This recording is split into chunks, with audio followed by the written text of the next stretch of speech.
How do we know when we're on? We're on now. All right. Greetings, folks. Welcome back to the Jason Damico Show. It is good to be back, and hopefully everybody is safe out there and practicing your social distancing. We are, in this case, brought to you by Zoom, and our guest has over 25 years of mass communication and marketing experience, serving as a rock format on-air and production talent, as well as rock and talk radio program director at Clear Channel Communications, Cumulus Broadcasting, and Curtis Media Group, most notably at WRDU 106 FM and Rock 103 in Fayetteville. He's developed a weekend automotive specialty show, Horsepower Half Hour, on WPTF Raleigh, and sold sponsorships. His internet radio creator, he is the internet radio creator and host of Radio Free Raleigh on live365.com, as well as other associated social media sites. And he's now successfully transitioned from radio broadcast media to automotive media marketing in 2016 and beyond. Please welcome to the show, Mr. Mark Arsen. It's good to see you, my friend. Thank you, Jason. You know, I said you could edit that if you wanted to. I did. I got rid of the last couple of sentences, but it was all relevant and you know, good. Yeah, good content. I threw in the part about the horsepower radio because that kind of led to where I've been for the past 4 years. Right. In automotive social media marketing. So the horsepower thing was a show that I started on WPTF radio, and then getting a little experience going out there selling sponsorships and all that, which is not fun. But you learn a lot. And but I took that and left radio when the opportunity presented itself, and I've been in this wonderful, totally killer world of automotive marketing and social media since, where I get to rub shoulders with the wonderful people that work at our dealerships, from service techs to managers to salespeople, and then you get to know they're more than just people that sell or work on cars. They have their own interest and stuff and their own passions, and of course a lot of them are the majority are gearheads like myself. And then through this current job for the past 4 years, I took what I learned on the horsepower radio stuff and turned that into a new podcast called 0 to 60, I do for leafcars.com. And then that eventually turned into a video series. So I went from being behind the mic like yourself to like we are now on Zoom, on video, and learning that world of how to present to a camera. And I'm still learning. I'm certainly not that great, but I'm getting better. I would beg to differ, especially with your experience. I gotta say, like, it's crazy. I didn't realize, I listened to your shows when you were on 106.1. I was only 5, 6, 7 years old at the time. Oh yeah, here we go. But I remember, I actually remember your segments, and you're an influence to me, believe it or not, even though we really just have virtually met. Yep. It's just kind of crazy how 50, whatever it was, at this point, almost 20 years and beyond. I thought you were starting to say 50 years ago. It might as well be, right? Now it's like 20 years ago, yeah. So thanks for all the great memories, because I remember, that station was, no pun intended, that was my rock when I was a kid. Like I used to put on my little radio, like I had one of those still a dial FM AM radio, and I remember put the headphones in, play drums to whatever was on, and a lot of good memories with 106.1. I mean, WRDU 106.1 FM was the heritage album rock station in the Triangle. It was born out of WQDR 94 FM, right. Not the country station that everyone's familiar with, but before that switch to country in 1984. Of course, they're a powerhouse, country station.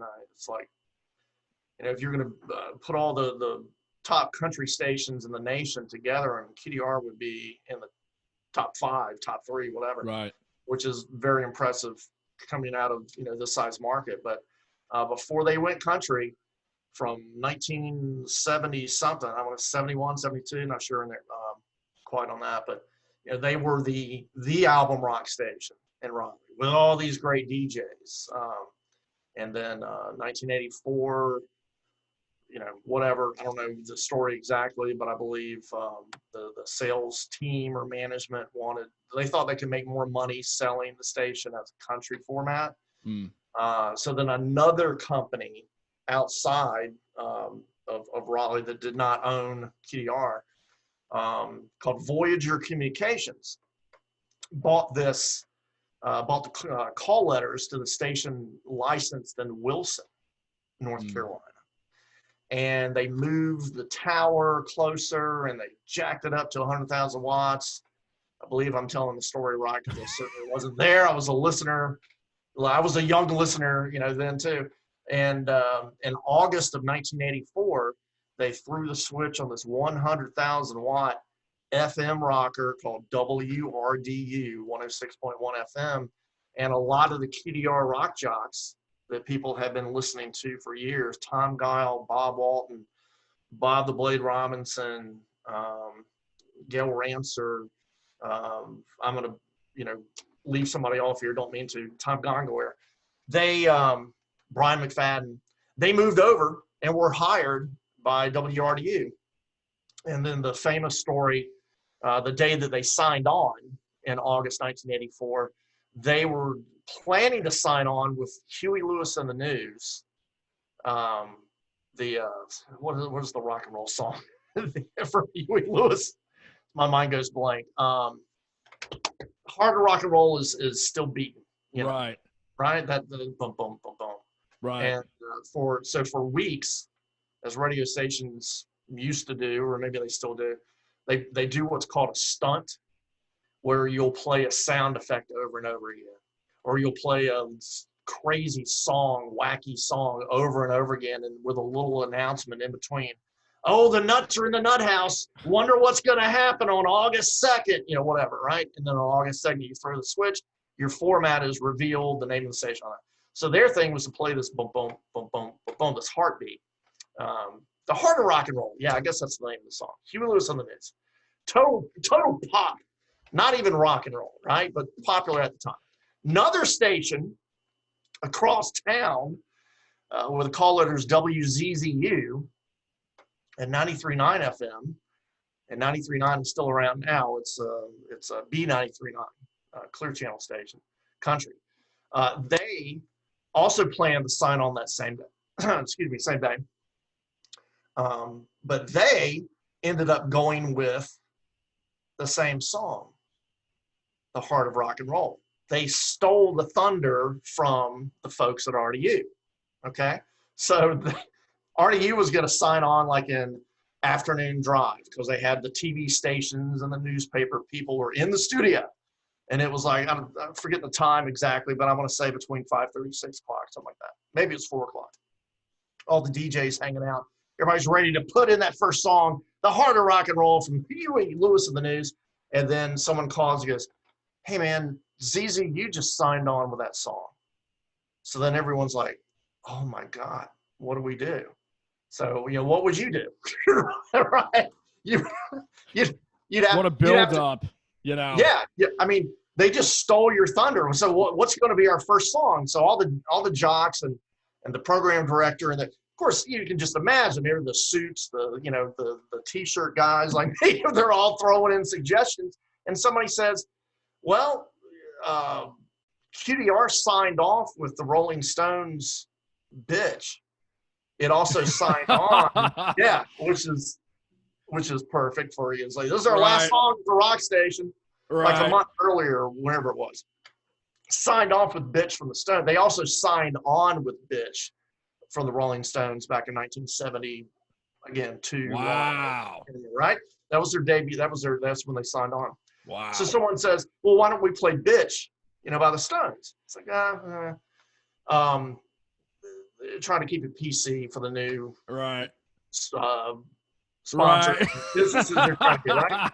QDR was a little more rough around the edges and a little more rebellious, right? Right. This new RDU was going to be a little bit more of corporate rock, you would call it now.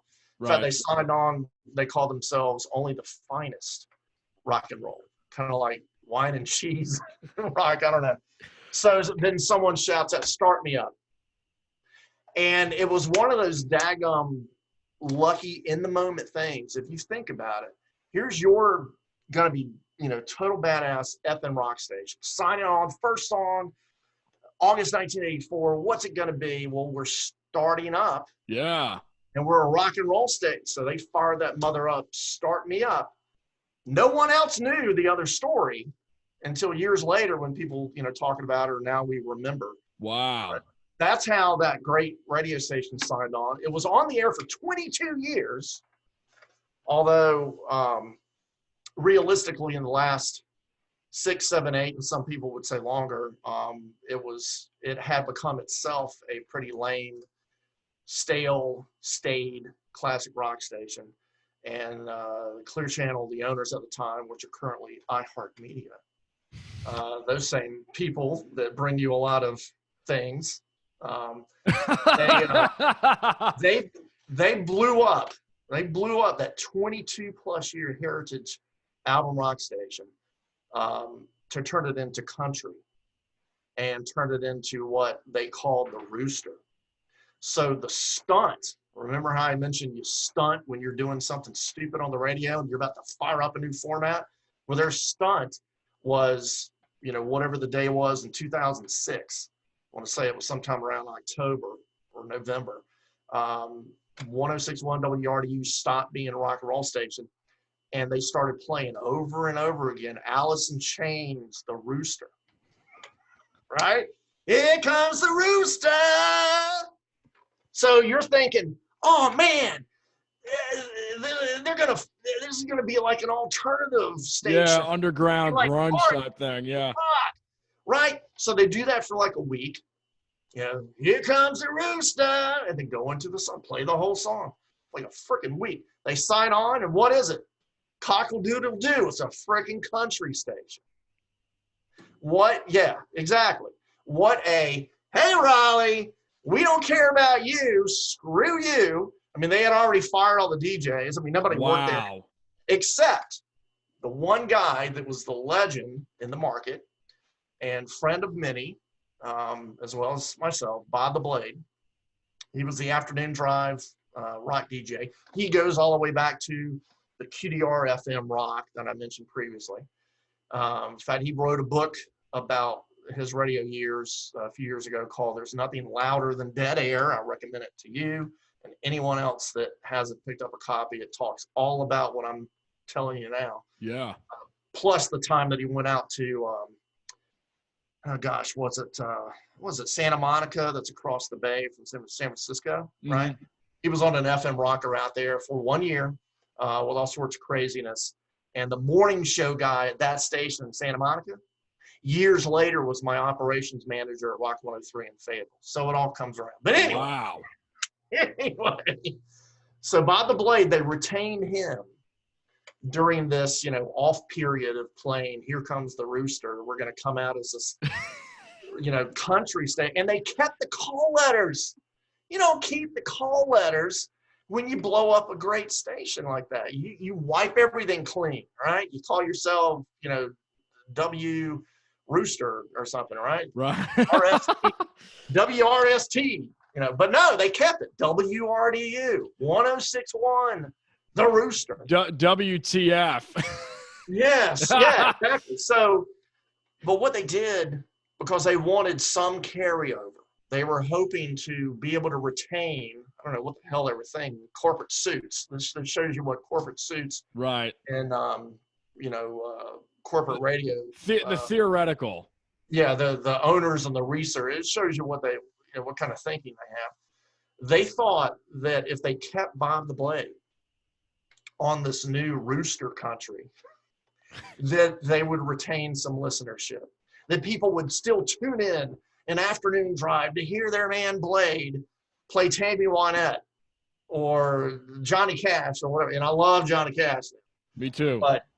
But you know, when you're a rock station, you don't need to take your rock jock and force him to play. Right. You know, right.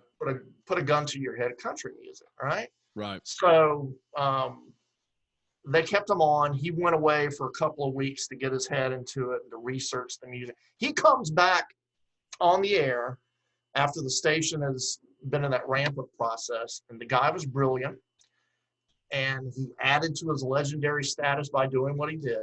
Have you ever heard the story? No. It's in the book. It's also in the book. I got to get this book. Yeah. Huh?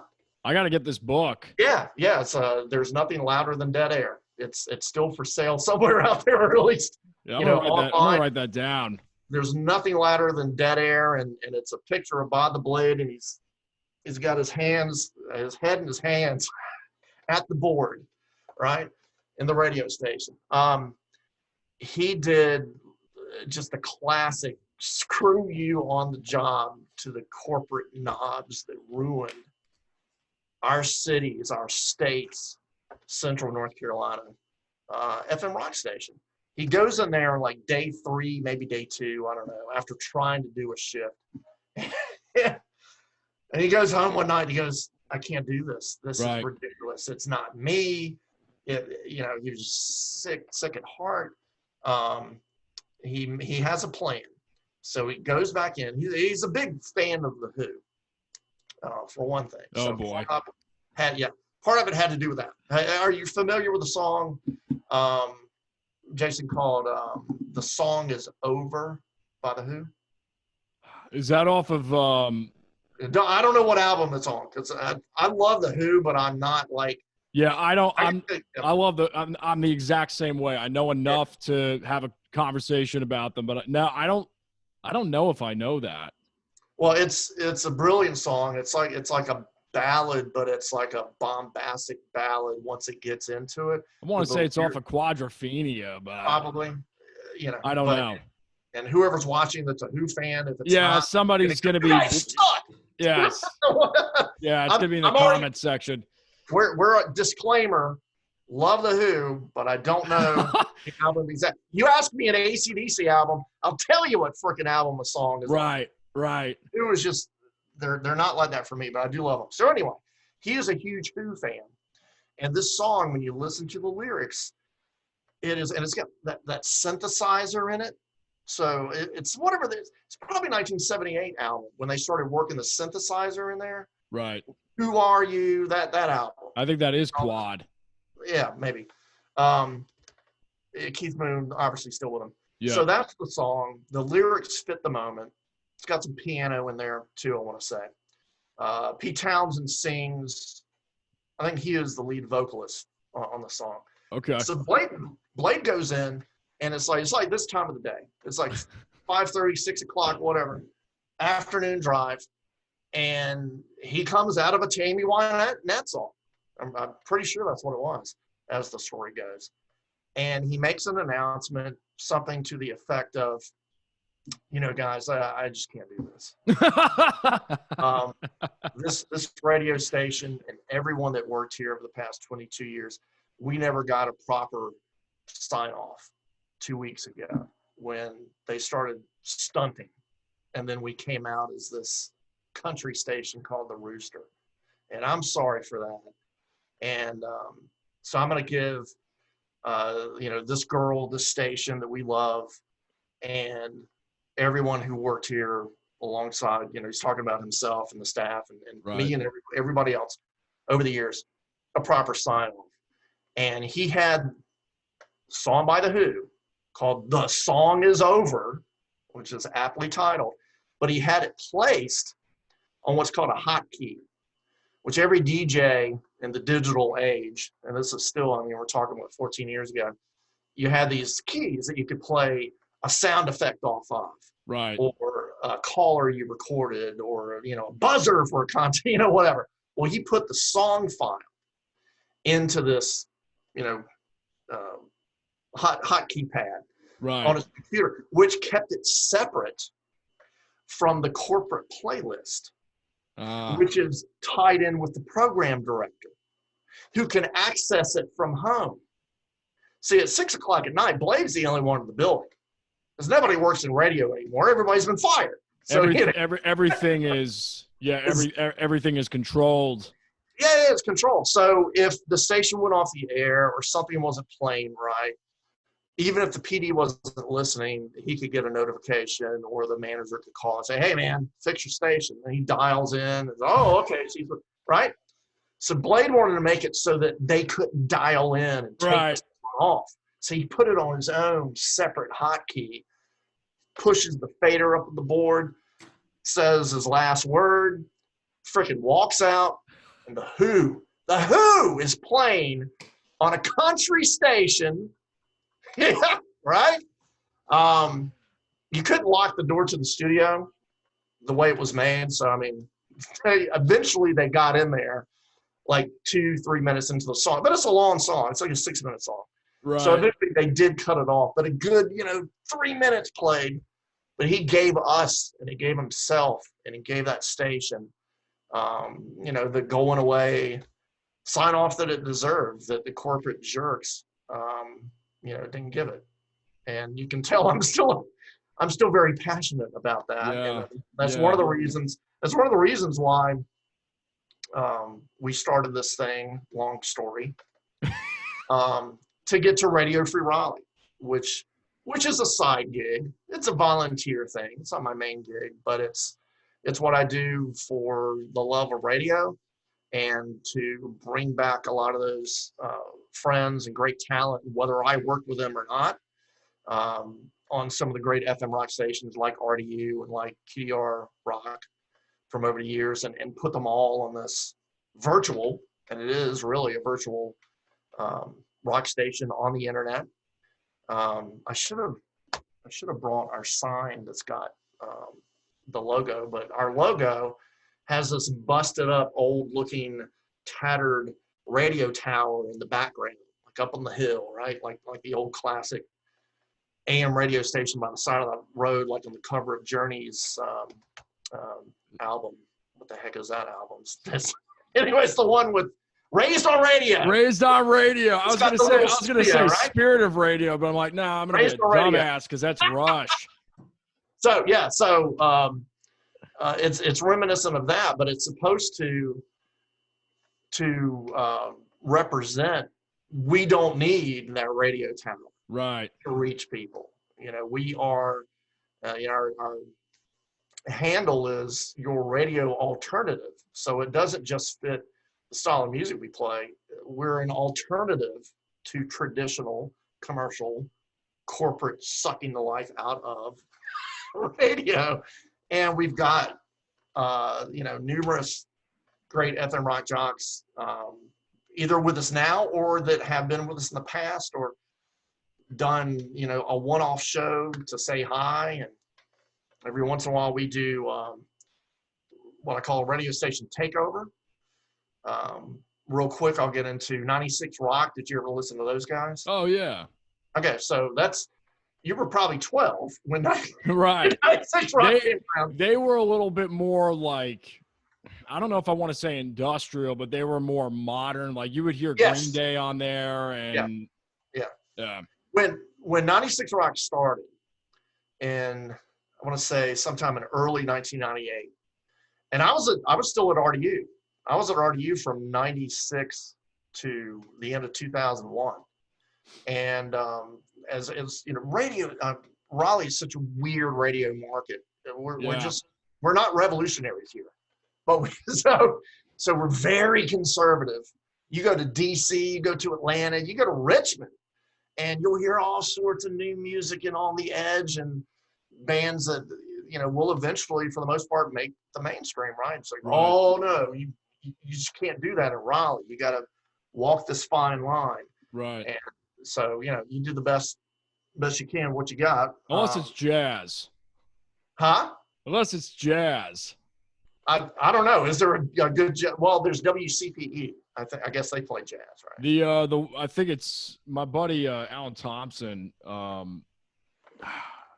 It's not Shaw. Maybe it is Shaw. Oh, yes, Shaw FM. Yeah, man. Yeah. Heck, thank you for mentioning that. Yes, they've had me on a couple of times because they kind of go into the blues arena a little bit. Like they had blues on Sundays or whatever. So I actually was on as an artist a couple of times, and they're cool. Like they still kind of hold their ground, but that's like the only station that I know of that still does that. Yeah, So yeah, that's right. So when I mentioned WCPE, they're a community station that's classical, but Shaw FM, I want to say they're 88.9, I think. right? Yeah. Has been around forever. Yeah. Campus Shaw University downtown.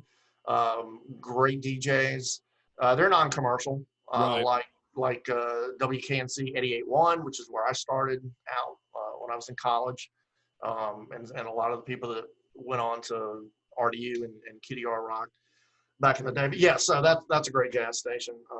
But yeah, as far as commercial stations go, when 96 Rock started in 98, excuse me, RDU was the only game in town. ZZU, that I mentioned earlier, that signed on in 84, they became a easy listening, bright music, happy station called Sunny 93.9. Oh, that shit. Yeah, in 1990. Oh, yeah. Oh, God. What happened to them? Are they still around? Well, we'll see. They're the current B93.9. Okay.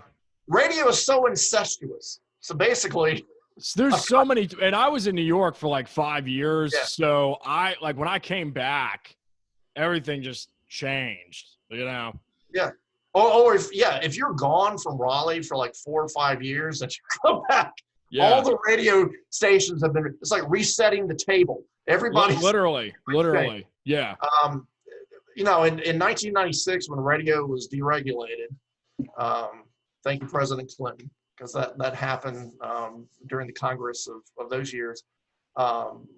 Owners could only own like 2 stations or 4 stations, something like that, in the market. When the deregulation happened, it removed a lot of those constraints. So then you had owners, the bigger the owner, the more capital, they would go out and buy up other stations. So all of a sudden, turn into a monopoly or something. Yeah. So started creating these monopolies. So the station, I was with WZZU, Classic Rock 93.9, and I had a lot of great people.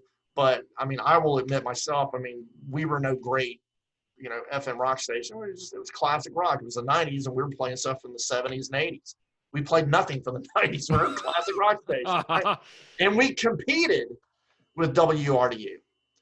But WRDU was trying to play everything from the latest at the time, Toad the Wet Sprocket, or, a lot of the grunge stuff that was coming out, all the music I love, and the classic rock that goes all the way back to the 60s, Stones and Creedence and Buffalo Springfield and all that, right? Because RDU had always been, again, the album rock station that played the classics, but also played the new rock that kind of fit the format. So RDU was cool in that respect. You could learn something from listening to RDU, and the jocks were great. So, but in classic rock 93.9, WZZU, we only played classic rock. That was our game. And at some point in 1996, the big company that eventually became Clear Channel, they were called, I don't know, it came out of Prism Broadcasting, and it became something else, and then it split the stocks, and then it became something else. But I don't recall the name now. But anyway, so they bought WZZU, and they bought RDU. So here we are working at ZZU, and they even had a thing where they got both staffs together for like a spring outing.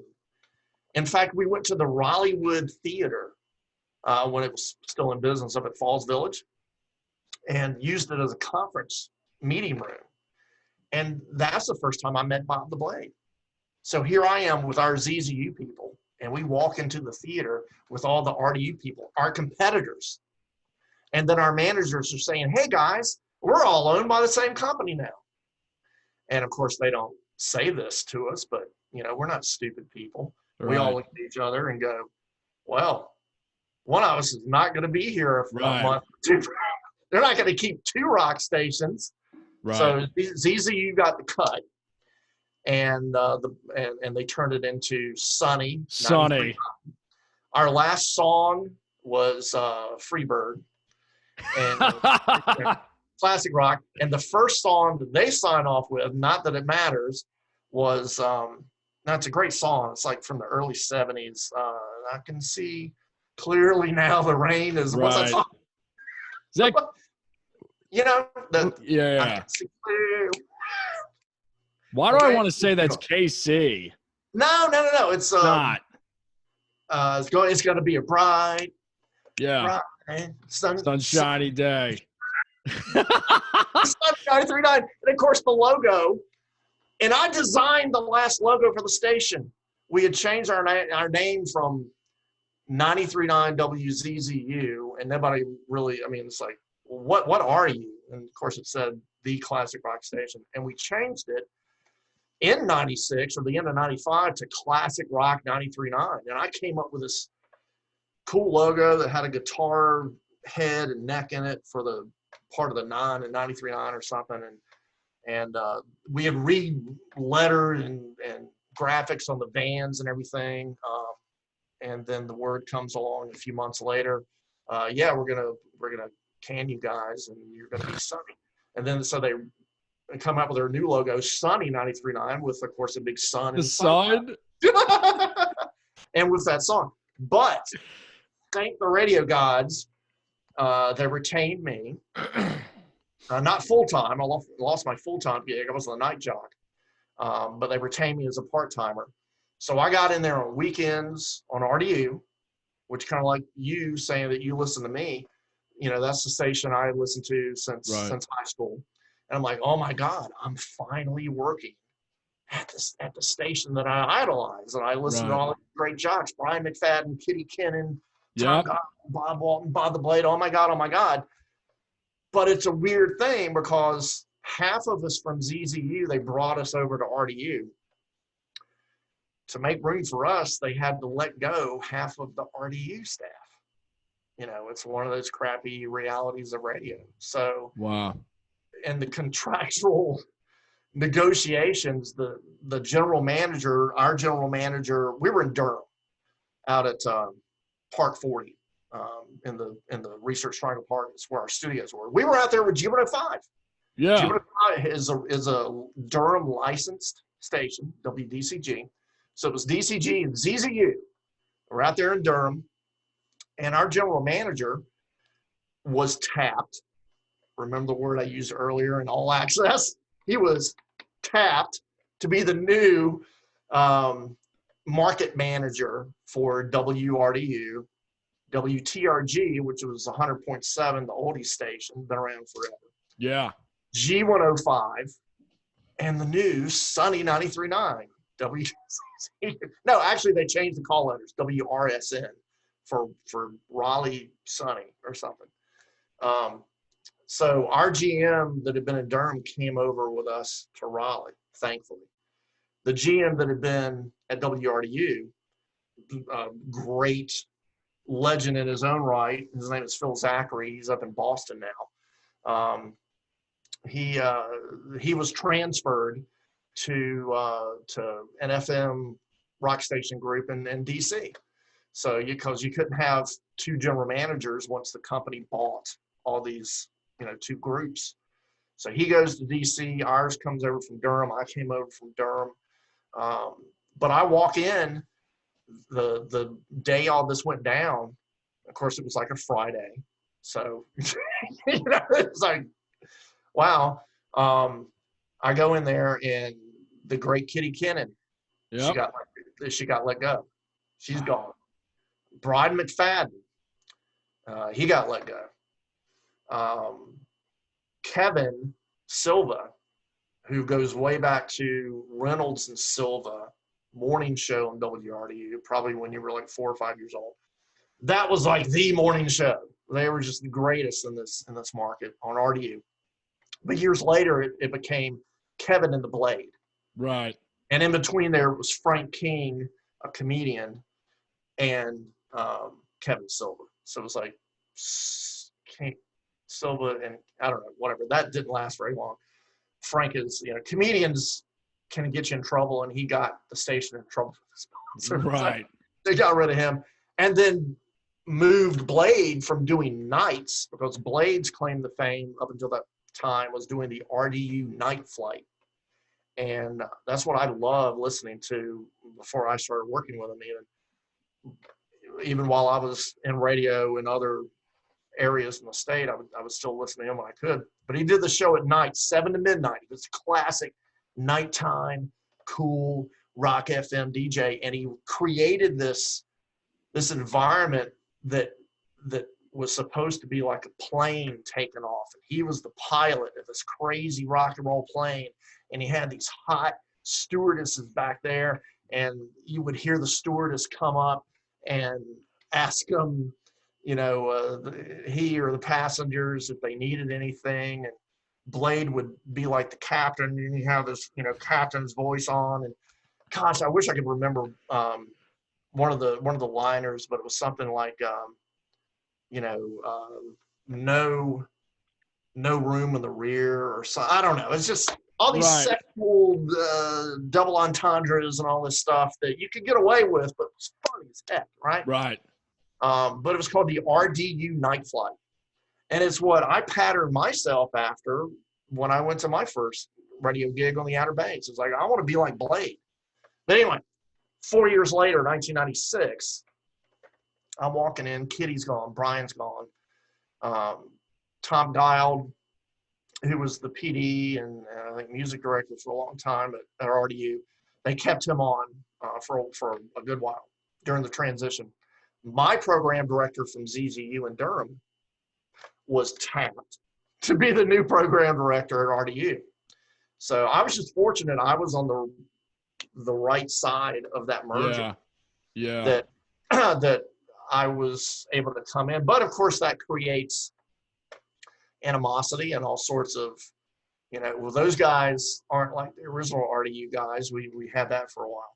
Eventually, unfortunately, I took the place. I mean, good for me, unfortunate for him. But a year later, their nighttime DJ, Danger Boy, you remember that name? Sounds familiar. Yeah, Danger Boy eventually replaced Blade at night on RDU as the new nighttime guy. And he was a wild dude in his 20s. One of these that wears shorts all the time, even in winter. He's got the Pearl Jam, the Jeremy Kidd tattoo on his arm, long hair. I had a friend of mine recently say every time I'd walk into the studio, someone that used to work there, he said every time I walked in the studio, Danger Boy was always yelling at somebody on the phone. And he's got a picture of himself like that on his Facebook page, which I've used for Radio Free Raleigh stuff, because he used to be on Radio Free Raleigh a few years ago. Anyway, he was a night jockey.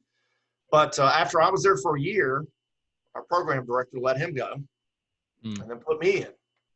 So then I became the full-time night jockey at RDU from 7 to midnight. But I didn't have a cool handle or stick, or I was certainly no Blade, no Danger Boy. And so from 97 to January 98, for a few months there, I was just doing nights, just trying to develop and become this, fill some big shoes, right? Right. Guy from Detroit, who was our engineer, had visited some family in Detroit over the holidays. And he comes back and he goes, and remember, this is Christmas 1997. So we're a few years post-grunge. We're kind of in that weird Three Doors Down and all that kind of, boring corporate crap rock was kind of, that was the only new stuff coming out. Soundgarden had already broken up. Alice in Chains is long gone in hibernation. Nirvana's dead. There's nothing good on, right?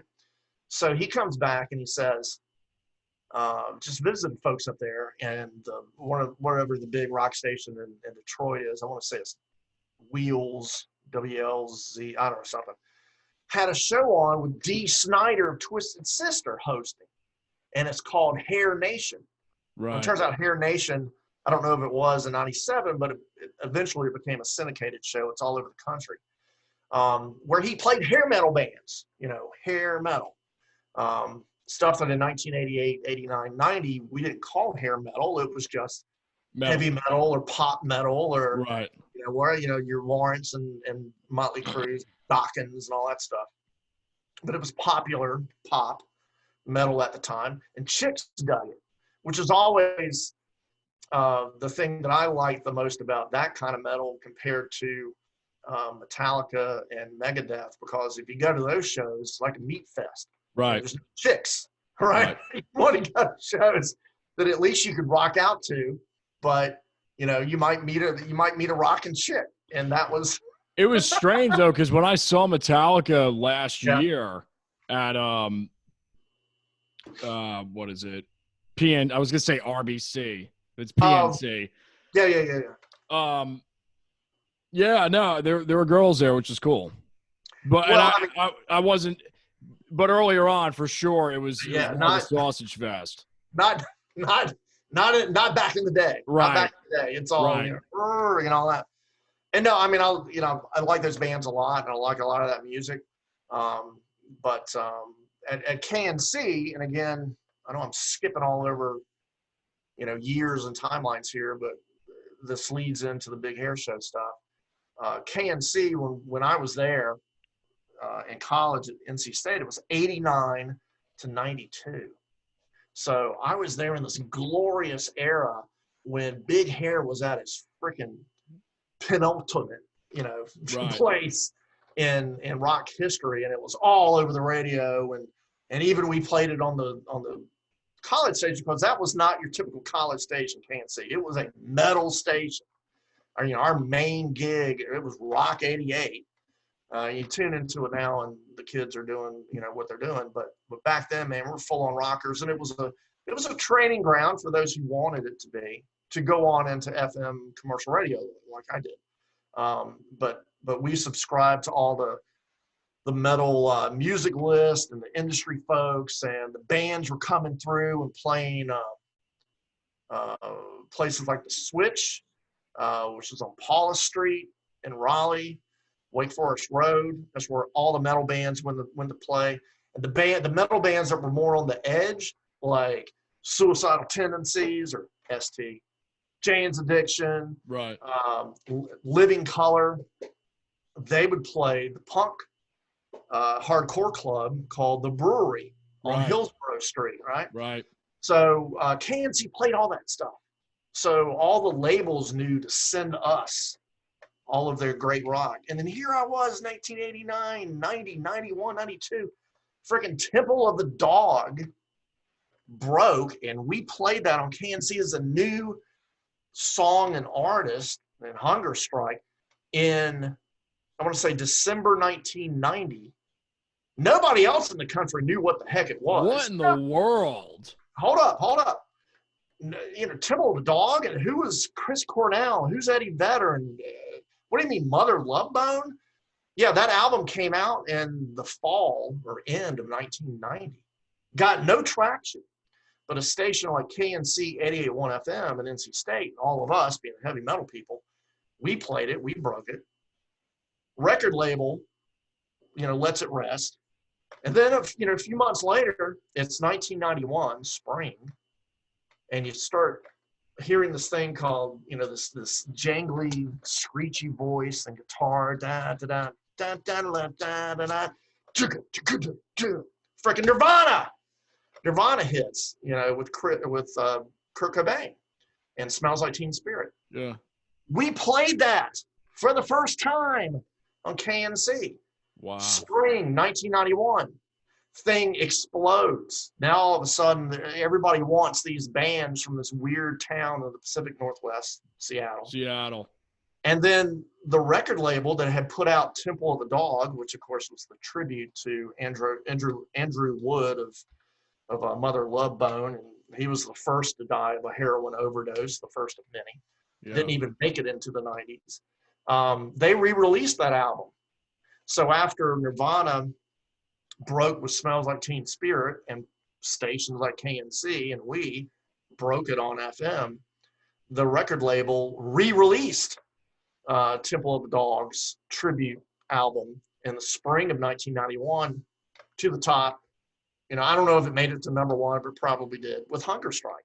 Right. It became an FM rock radio staple to this day because the record label re-released it at the time that Nirvana was taken off. And then bands like Soundgarden that had been rocking out and touring and putting out, these kind of underground albums from 87 to 89 and getting nowhere because they were from Seattle. All of a sudden, oh yeah, give us more. So then Soundgarden comes out with Bad Motorfinger in, I don't know, spring of 91. KNC, we're all over it. So I'm there at KNC at a time that we went from playing, we actually saw the leather and spandex and the hairspray, coming off the Right. bone with the decaying Poison and everybody else. And then the rise of the grunge and the flannels. What a freaking time. Yeah.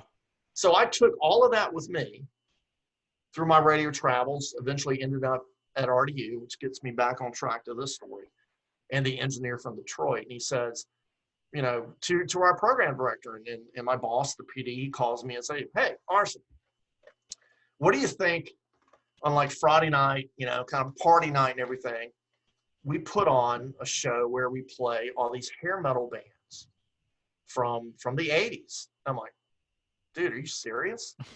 I mean, really? On a commercial station? So yeah. I said, for what, like an hour? So no, we'll make it like a 2-hour show. So what do you think we could call it that people will immediately know what kind of music it is, what kind of show it is?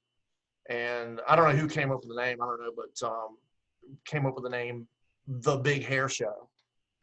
And, rest is history, man. We put that thing on the first weekend of January 1998. And we did, radio stations, at least rock stations, we'll do a specialty feature weekend. It's a rock block weekend. It's a double shot weekend, 2 for Tuesday, and that kind of crap, right? So for that weekend, we did a big hair 80s weekend.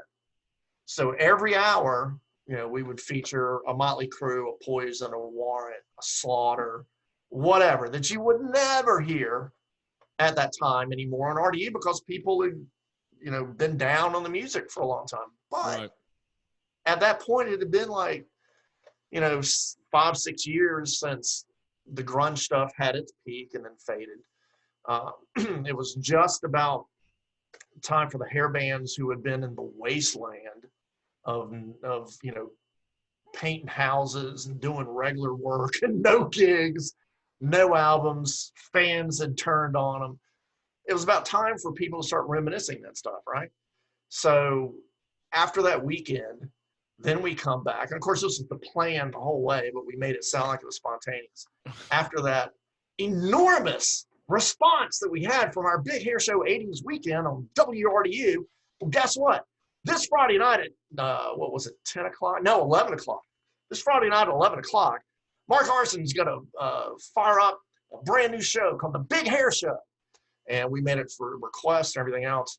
And the show was from 11 p.m. to 1 a.m. Because, again, you're a little nervous about putting this just full on, hair metal back to back. It exploded. It was beyond success that any of us could have thought. And each few months that went by, boss would come to me and say, I think we need to bump up the show to 10 o'clock. So then it was 10 p.m. to 1 a.m. It was a 3-hour show. And then I said, hey, you think we could actually start a little earlier, like 9 o'clock? Because we're all getting a little older now. We were in our 30s at that point. The core audience for listening to that music. So he agreed, and then by a year after we launched the show, it became a 9 p.m. to midnight, 3-hour hair metal fest. Yeah. I was able to interview, like you're interviewing me, the bands as they were coming through the area and started coming to the area, started coming to Raleigh, putting out new music again. I would, and it wasn't just playing the classic hair metal stuff, which is the core of it. But if someone like Dokken or Tesla, and they reformed during that period, they come out with a new album. Well, we had a feature called New Hair, Old Hair. So we play the new song from Tesla, and have a little sweeper, new hair, old hair. And then we play the classic song. So at least you get, it's like, well, I don't know if I quite like this Tesla new one. It's pretty good, but oh man, they just played modern day cowboy. Hell yeah. So did you ever come across Mickey D in an interview with Dokken at one point before he was with Motorhead? Possibly, but I couldn't. You must have interviewed everybody. A lot. And I mean, either by phone or in person at places like Walnut Creek Amphitheater, and then we started putting on and sponsoring concerts that came through. Right. So like the RDU Big Hair Show presents, Cinderella. There was one show that was like the freaking Big Hair concert. Was so incredible. It was Cinderella and Dokken. Slaughter, I want to say, was there. It was the who's who. We also had at one point Scorpions before they had to retire for a while. I don't recall all of them exactly. And Motley Crue kept coming through because they were releasing new music at the time. They came through at least 2 or 3 years during that show's time. And then to make it even more authentic to that 80s debauchery and big hair babes and everything.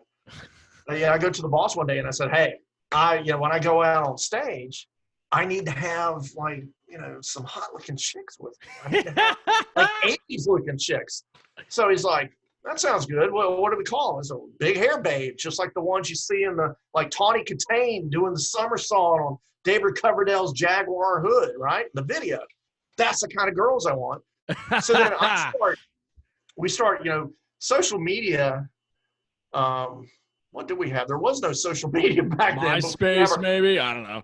Yeah, MySpace. We did have our website. Right. So, then you would go to the website because all you'd have to say is go to WRDU106.com, whatever. So for the Big Hair page, I put a post up there. And of course, I talked about it on air and I said, we're auditioning for Big Hair babes.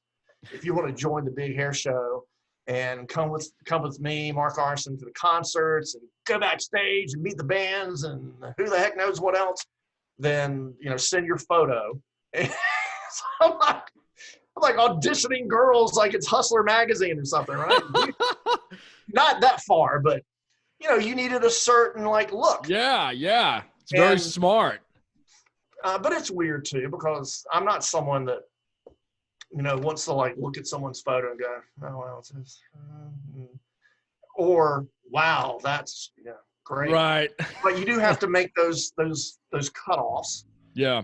But I would go out and meet the girls at Applebee's. have a little lunch meeting with them. And I had the first 2 that I hired. One girl was, I think she worked for BB&T from Wilson.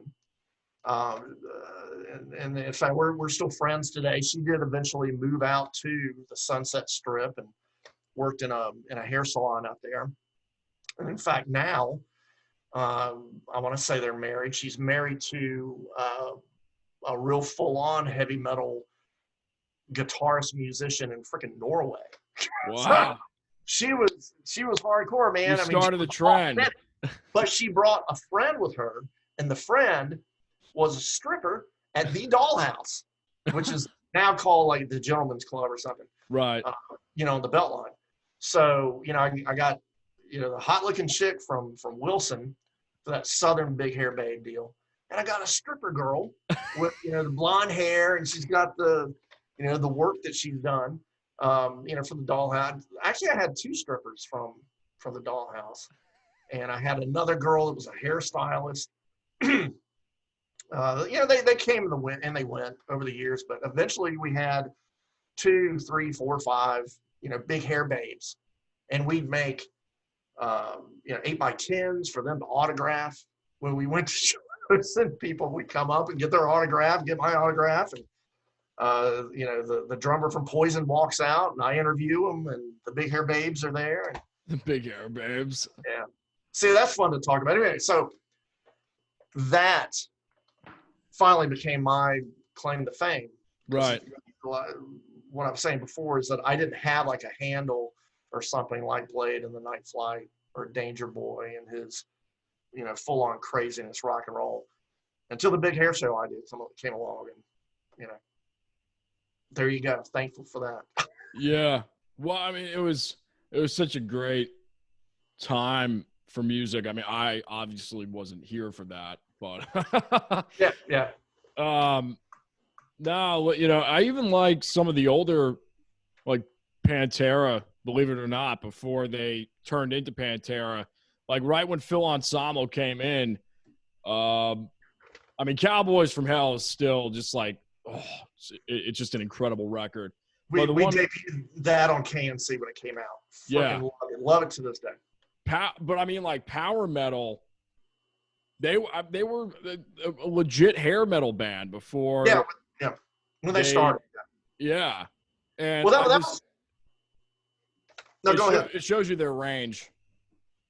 Well, that was that weird period, late 80s, early 90s, right, where bands were trying to figure out a direction that was going to sell and was going to get them out of their little town USA.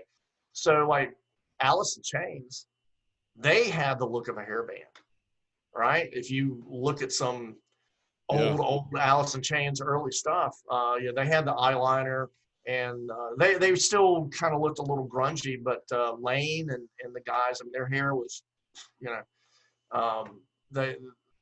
they could have passed for an ugly hair band, not like Poison and Rat and those guys.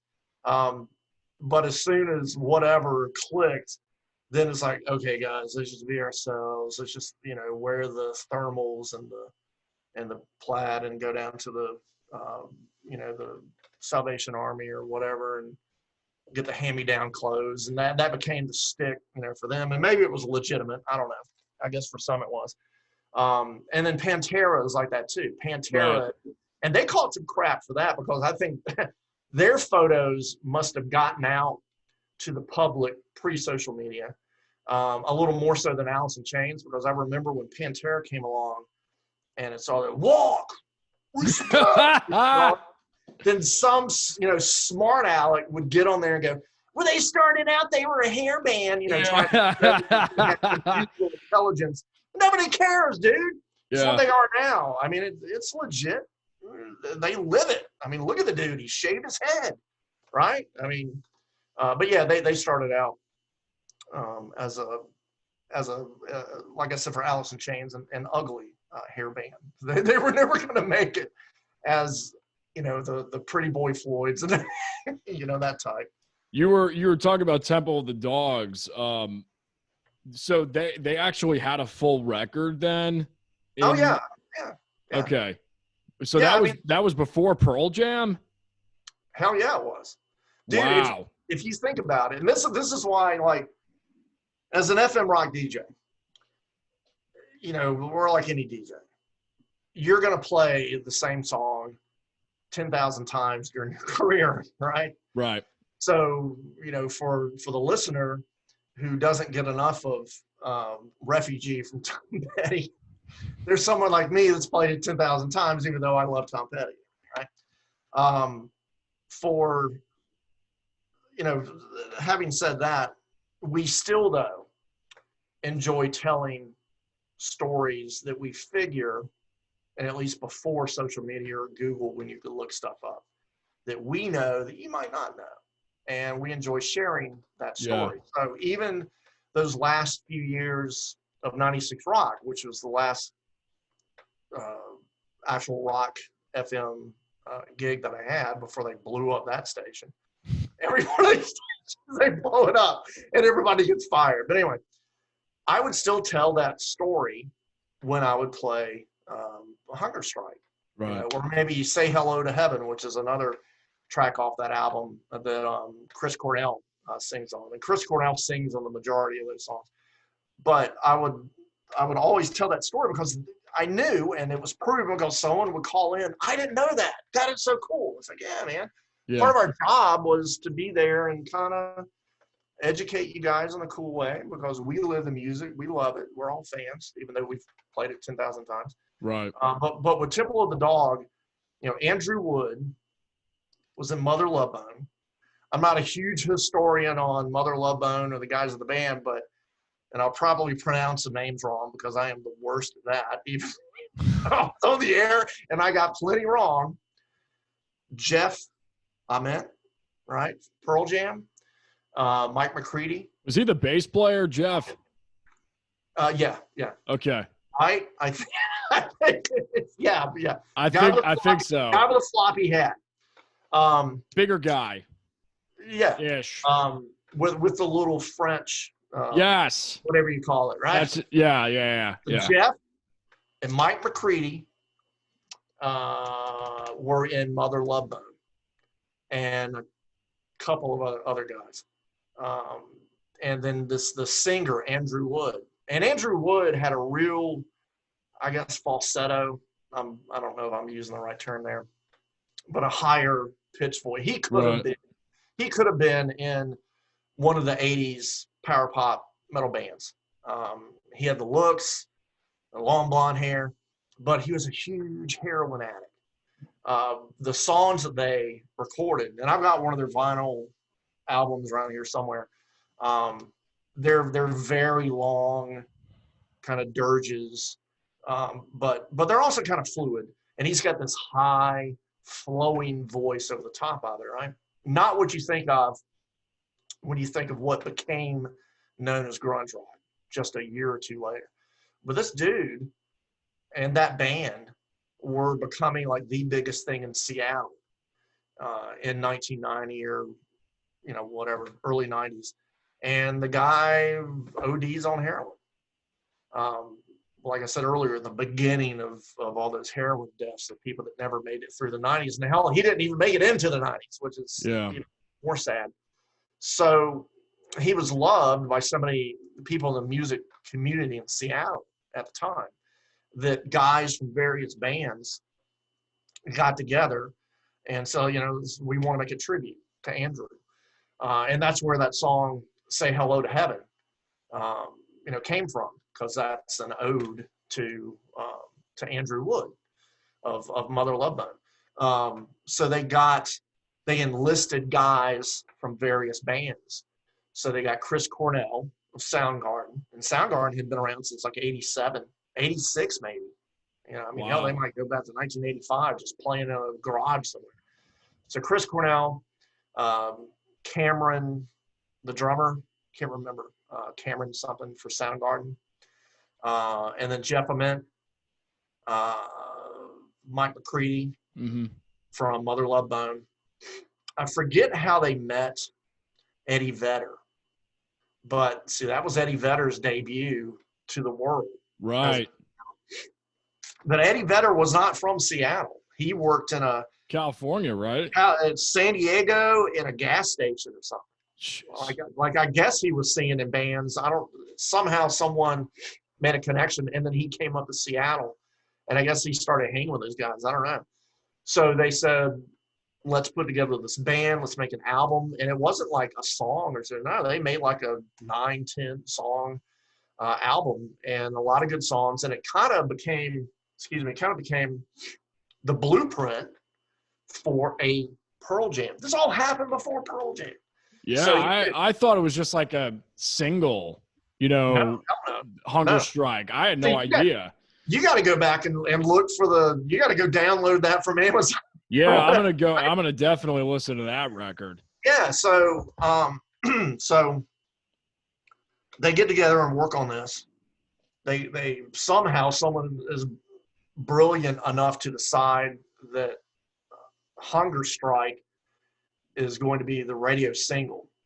and that the record label, and I wish I could remember these record label names because they were so huge at the time, but yeah, I don't recall. I might have it in front of me. I've been uploading music for Radio Free Raleigh, but I don't think I have Pearl Jam or Temple in front of me. But anyway,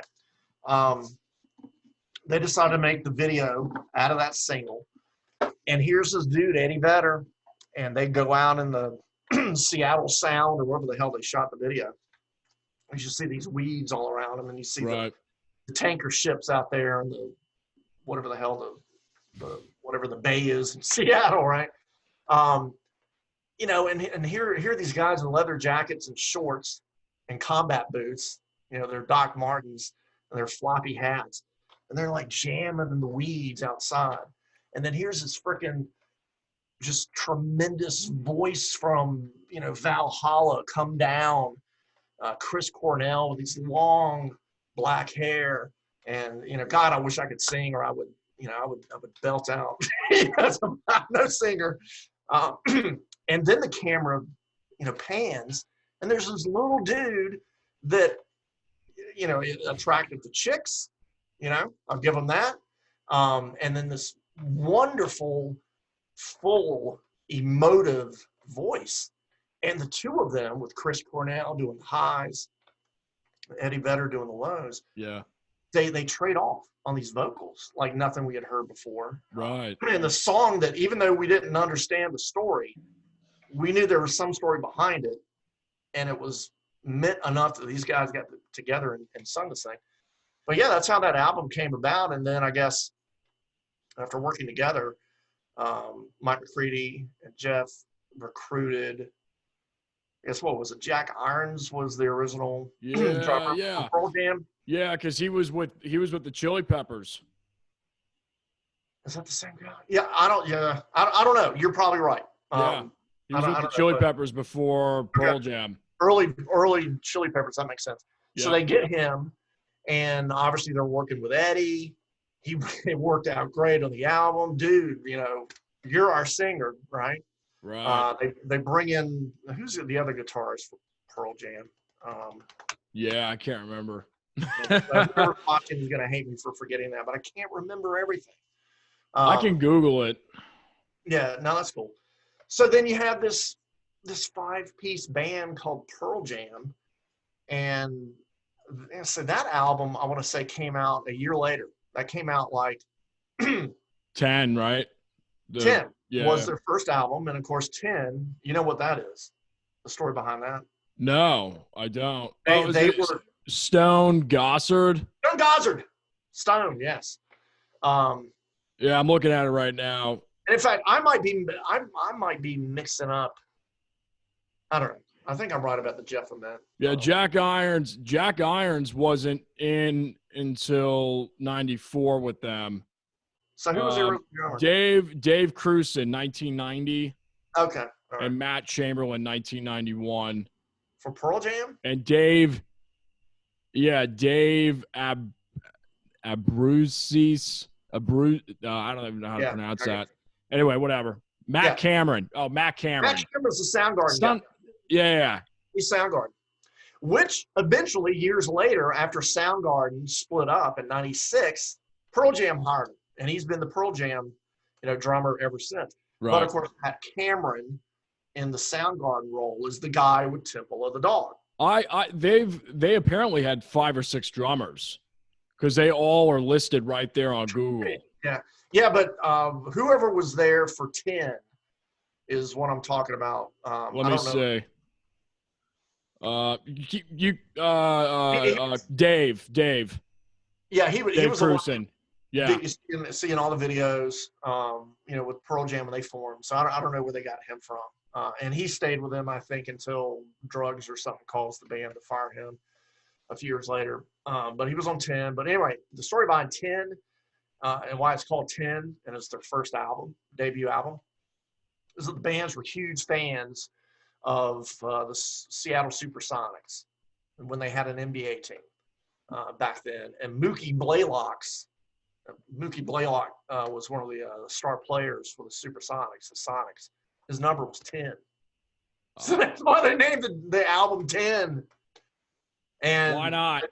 And I think the band's name came from, someone's grandma that made jam, and it was really good, and she bottled it in the mason jars, and her name was Pearl. So if you got Pearl's Jam, you had something special. So Pearl Jam became the name of the damn band, and then they named the album after Mookie Blaylock, his number. That's great. See, I love stuff like that. But what an incredible time for us in the radio. And that just formed, that was my foundation from hair metal and loving that and seeing the bands. But then, what's this new thing? Oh, wow, that's kind of cool. That's got edge. That's like street, that's real. And then we're done with the hair stuff, and we're doing the 90s stuff and the grunge stuff. And then all those years later, I get to resurrect, the hair band stuff on a commercial station that's RDU. I better speed it up here because I know I've rambled an incredible amount here, but that brings us to, what is it now? It is November. I'm trying to remember this history. I'm enjoying this history lesson. So, and I said, let's only talk 20 minutes. Yeah. No, I'd been with 96 Rock. It's a Curtis Media Group station. They came on, I think I mentioned earlier, January 1998. So they were the first competition for 106.1 WRDU, first in a long time. And so now we had a competitor. And you're right. When they came on, they were kind of an active rock is what we would call it in the business. Gotcha. Some modern stuff, some harder rock stuff, not, you weren't going to hear Skinner or Southern rock, right, or 60s rock, or even, some stuff like AC/DC. It was just too mainstream for this new 96 rock.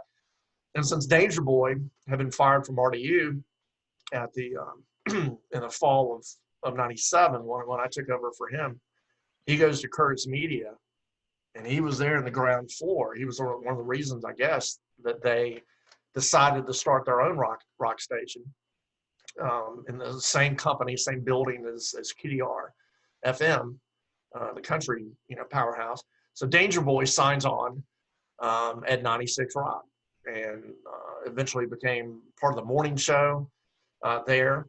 Years later, I'm not even going to go into my time programming a rock station in Fayetteville.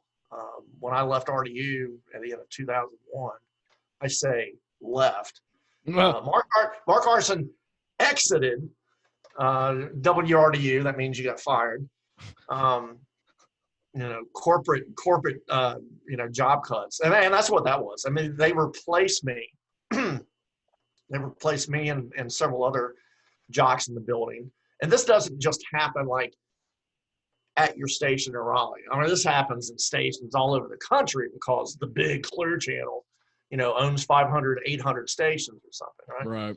So they say, well, we can save that tremendous $30,000 a year salary or whatever the hell it was that we're paying this guy, and just have someone from Texas or Florida or whatever, what's called voice tracking. And they'll be in a studio, like you're in your digs, and they'll get a playlist from the corporate PD. And they go, hey, this is Big Rig, and you're listening to 106.1 RDU. Don't call me because I'm not in the studio. And that's who they put on to replace me. There's a little bit of animosity there too. But it happens. It happens to all of us. Yeah. So I went to Fayetteville sometime after that, and that was my first program director. I'm the boss now job. So that was fun for like 3 years. But anyway, fast forward, I'm working at WPTF, the news radio station in town. Completely different. I'm out of music. I'd actually burned out after being a rock PD in Fayetteville and doing rock for so long. I was actually burned out. I wanted to do something new. I was like Tom Brady. except I hadn't won 6 Super Bowls. But I did want a new challenge. And I'd been listening to all the great talk radio shows.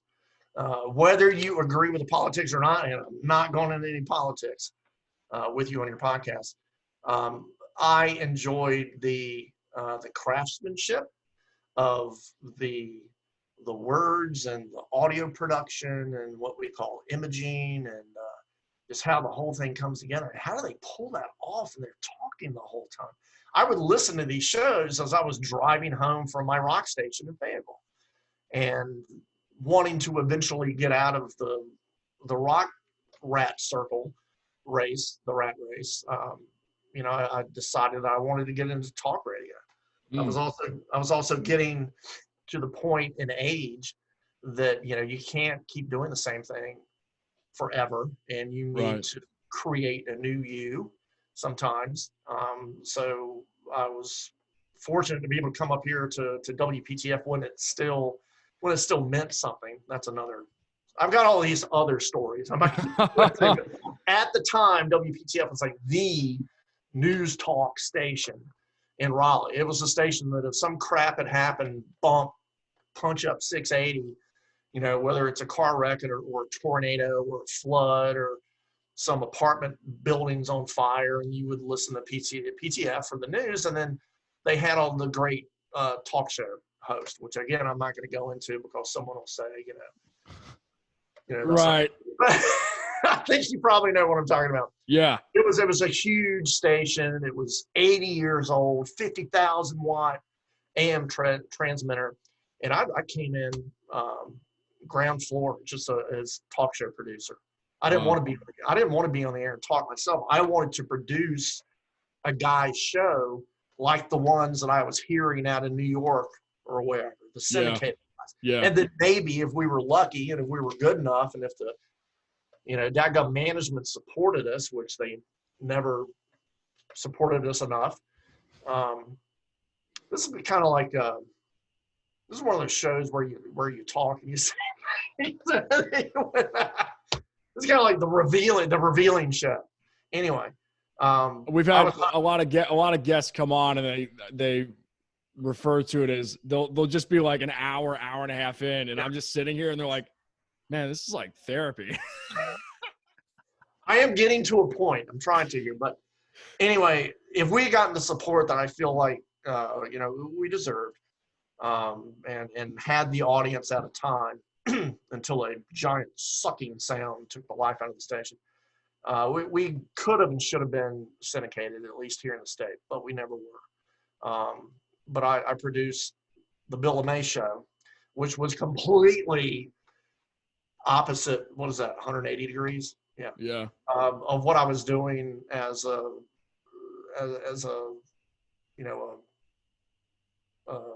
rock FM, easygoing rock and roller, dope smoking, beer drinking, rock and roll dude, right? Right. I was in there instead of meeting big hair babes and I was gonna say no more babes. I'm meeting freaking Congressman David Price and the mayor and whatever. But it was cool. It was cool. Right. Like, everybody coming in suits and ties instead of mini skirts, but so I mean, not as attractive, but still, it's like smart people, right? I mean, not that the musicians aren't. Musicians, not that the big hair babes aren't. I tell you, one of the most intelligent and guys I ever interviewed, and not that I thought that he wouldn't be, but until you talk to somebody, you just don't know. Much, much smarter than I am. I'm not saying that I'm super smart. George Lynch. Interviewed that guy, for Dokken, Mr. Scary with a skull. Yeah. I actually I found a little bit of that on YouTube today. Somebody's got the interview of you and George. Yeah, it was like 6 years ago, and that was when I was doing the Big Hair Show on the internet. Right. Like I brought it back, and that was a live 365 deal. But anyway, they were coming to town, Lynch Mob, and it's the first time I had ever interviewed the guy. And I'm just sitting here on the phone like you on that end. I'm like, oh my God, this dude could be a professor in college, teach some kind of Yeah. Nuclear physics class, and no wonder he's so damn good on the guitar. Kind of like D. Snyder. Yeah. I mean, and then if you think about it, see, as fans, we kind of sit back and we look at those guys and we know they're super talented. And we know that they've got these egos and they love to get up there and do everything. But, I don't think we always appreciate the business or the intelligence behind that, because they would not be up there on that stage. David or Lee 30 years later, still doing it, if these guys weren't smart as hell. Yeah. So, in Gene high Simmons, school. all of them. Yeah. And, Mr. Business of rock and roll, right? Mick Jagger. But, for those of us, at least back in the day, I don't know in your time, but in my time, in the mid-'80s in high school, it was like, get drunk and, see the band play. And it's just good time rock and roll. I was like, you don't think about how smart you have to be to actually make it. And I think the ones that aren't smart enough and they think it is just good time rock and roll, they're the ones that don't make it, or they've got the team around them, because there's plenty of people now, whether there's sustainability, that's something else, but there's plenty of people that rode the coattails because so-and-so had the connection, or you know what I mean? But those also don't necessarily last, Twisted Sister's still rocking, and so many of these other ones. And as much, party guys, the Motley Crue, those guys are, Nikki Sixx. Sixx held it together. The brains behind that band, even though he's tried to blow them out with heroin on, several occasions, but super smart. Did you meet Nikki at one point? Yeah, a couple of times, in person, interviewed by phone. Nick Mars, I can't believe he's still alive. God bless him. Yeah. What a great player. Yeah. But yeah, Motley Crue was obviously a mainstay of the Big Hair Show, and they were one of the bands that came through several times and did concerts that we were able to present as the RDU Big Hair Show. I was able to get up, on stage Walnut Creek with the Big Hair Babes, and nice. Not before them, because you never have a DJ or someone like say, "Hey, Motley Crue's coming up next." You do that for like the opening band, or maybe the band after them. And then it's like, Motley Crue's coming up later. Let's hear it for the crew. Right. Listen to us. But anyway, let me get back to that PTF story. So sure. PTF in the same building as Curtis Media. And after I was there for about a year and doing the talk radio thing and getting into that, learning the ins and outs, here's 96 Rock down the hall. It was PTF, QDR Studio, and then 96 Rock. And it was around, I guess, what was the year, 95, 96? No, 2005, 2006, when the Hurricanes made the Stanley Cup run, the second run. But this time, they actually won it. They won the Stanley Cup. Was that 2000? 2001 was the first run they made. That's when they lost to the Red Wings. Yeah. But then 2000. When the hell? Man, I got 2001, 2002, or maybe it was 02, 03. I think it was 02, 03. 02, 03 is when they made that run. But then 05, 06. 06. Yeah. Yeah, you're right. They made the run and they beat the Edmonton Oilers. Well, 96 Rock, to their brilliance, and again, this is the circle of radio. The guy I mentioned way back in this podcast interview, but not by name. His name is Phil Zachary. But I said, radio genius. He was one of the minds behind the original WRDU 106 that was part of that group. Not when it signed on in 84, but he came on soon after that. He was there where that radio station was named Small Market Rock FM Radio Station of the Year by Rolling Stone Magazine. And the staff had their picture on the cover of Rolling Stone. Now, as far as I know, it had to have been a regional cover. I really don't think it was like the issue that went out all over the nation. It wouldn't make sense. But if it was, hey, awesome. Nonetheless, that was Small Market Station of the Year, for everybody. RDU 106 right here in Raleigh, North Carolina was voted. and some of the great DJs of that station. In what year did that happen? Let's say 19. I'll probably get this wrong. I'm going to say 1992, or no, it was 1990. It's 1990 that happened. So they've been on the air for about 6 years at that point. So Phil Zachary is the general manager. He's from the Boston area. That's where he is now. Bob the Blade, Bob Walton, Tom Guile, Kitty Kennan, Liz Bloom, Donna Reed. Did I say Brian McFadden? I haven't seen Kitty in years. Yeah, Kitty, and she's on the current. She was at one of my shows like 2012, 2013. Yeah, I mean, again, another one of those RDU legends, right? Yeah. Kevin and Silva, Steve Reynolds, Kevin Silva that I mentioned the morning show.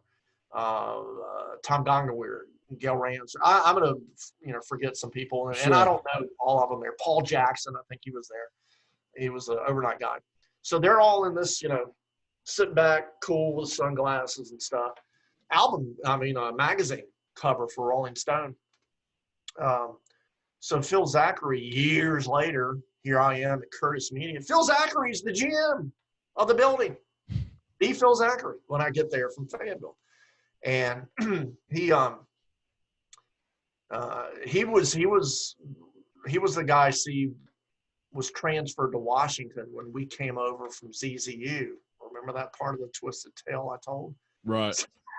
So he was of the opinion that our RDU group, couldn't hold a candle to, Blade and all those guys, prior. And I mean, yeah, in a lot of respects, I would agree with him there. But I'm just glad I was able to be a part of RDU while it was still, at least, RDU, great rock station and not a boring classic rock station.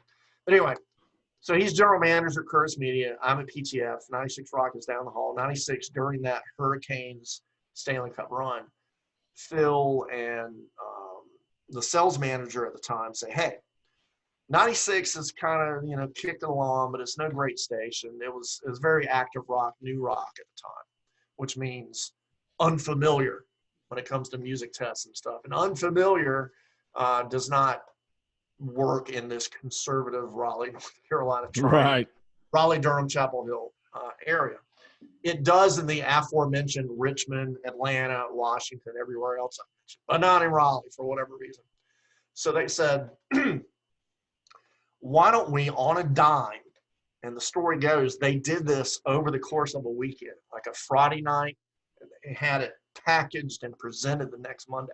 So with the Canes going up to Edmonton to start this, could be 7-game series, it could be 4-game. Why don't we rebrand? And I forget what they call it at the time. I guess it was 96 Rock, but they said, why don't we make 96 Rock a station that plays everything that rocks? So we're going to get rid of, a lot of the newer stuff that maybe might be a little lightweight. So some of the, I hate to say it, but, a lot of the newer female vocalist bands, new music that was coming along. Right. Crap like Evanescence. I'm not a fan of that band, and I'm so sorry that they're still around. And I saw that they're going on tour. But anyway. Not right now.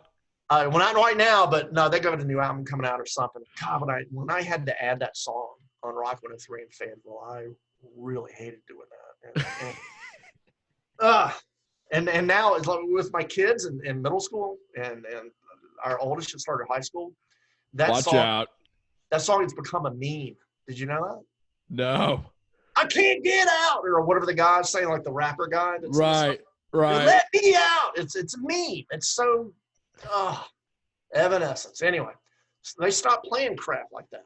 Right. And they brought in the AC/DCs, and they said, we're going to play some, Southern rock and Skinner and stuff, and ZZ Top. But then they also played, some of the early 2000s rock.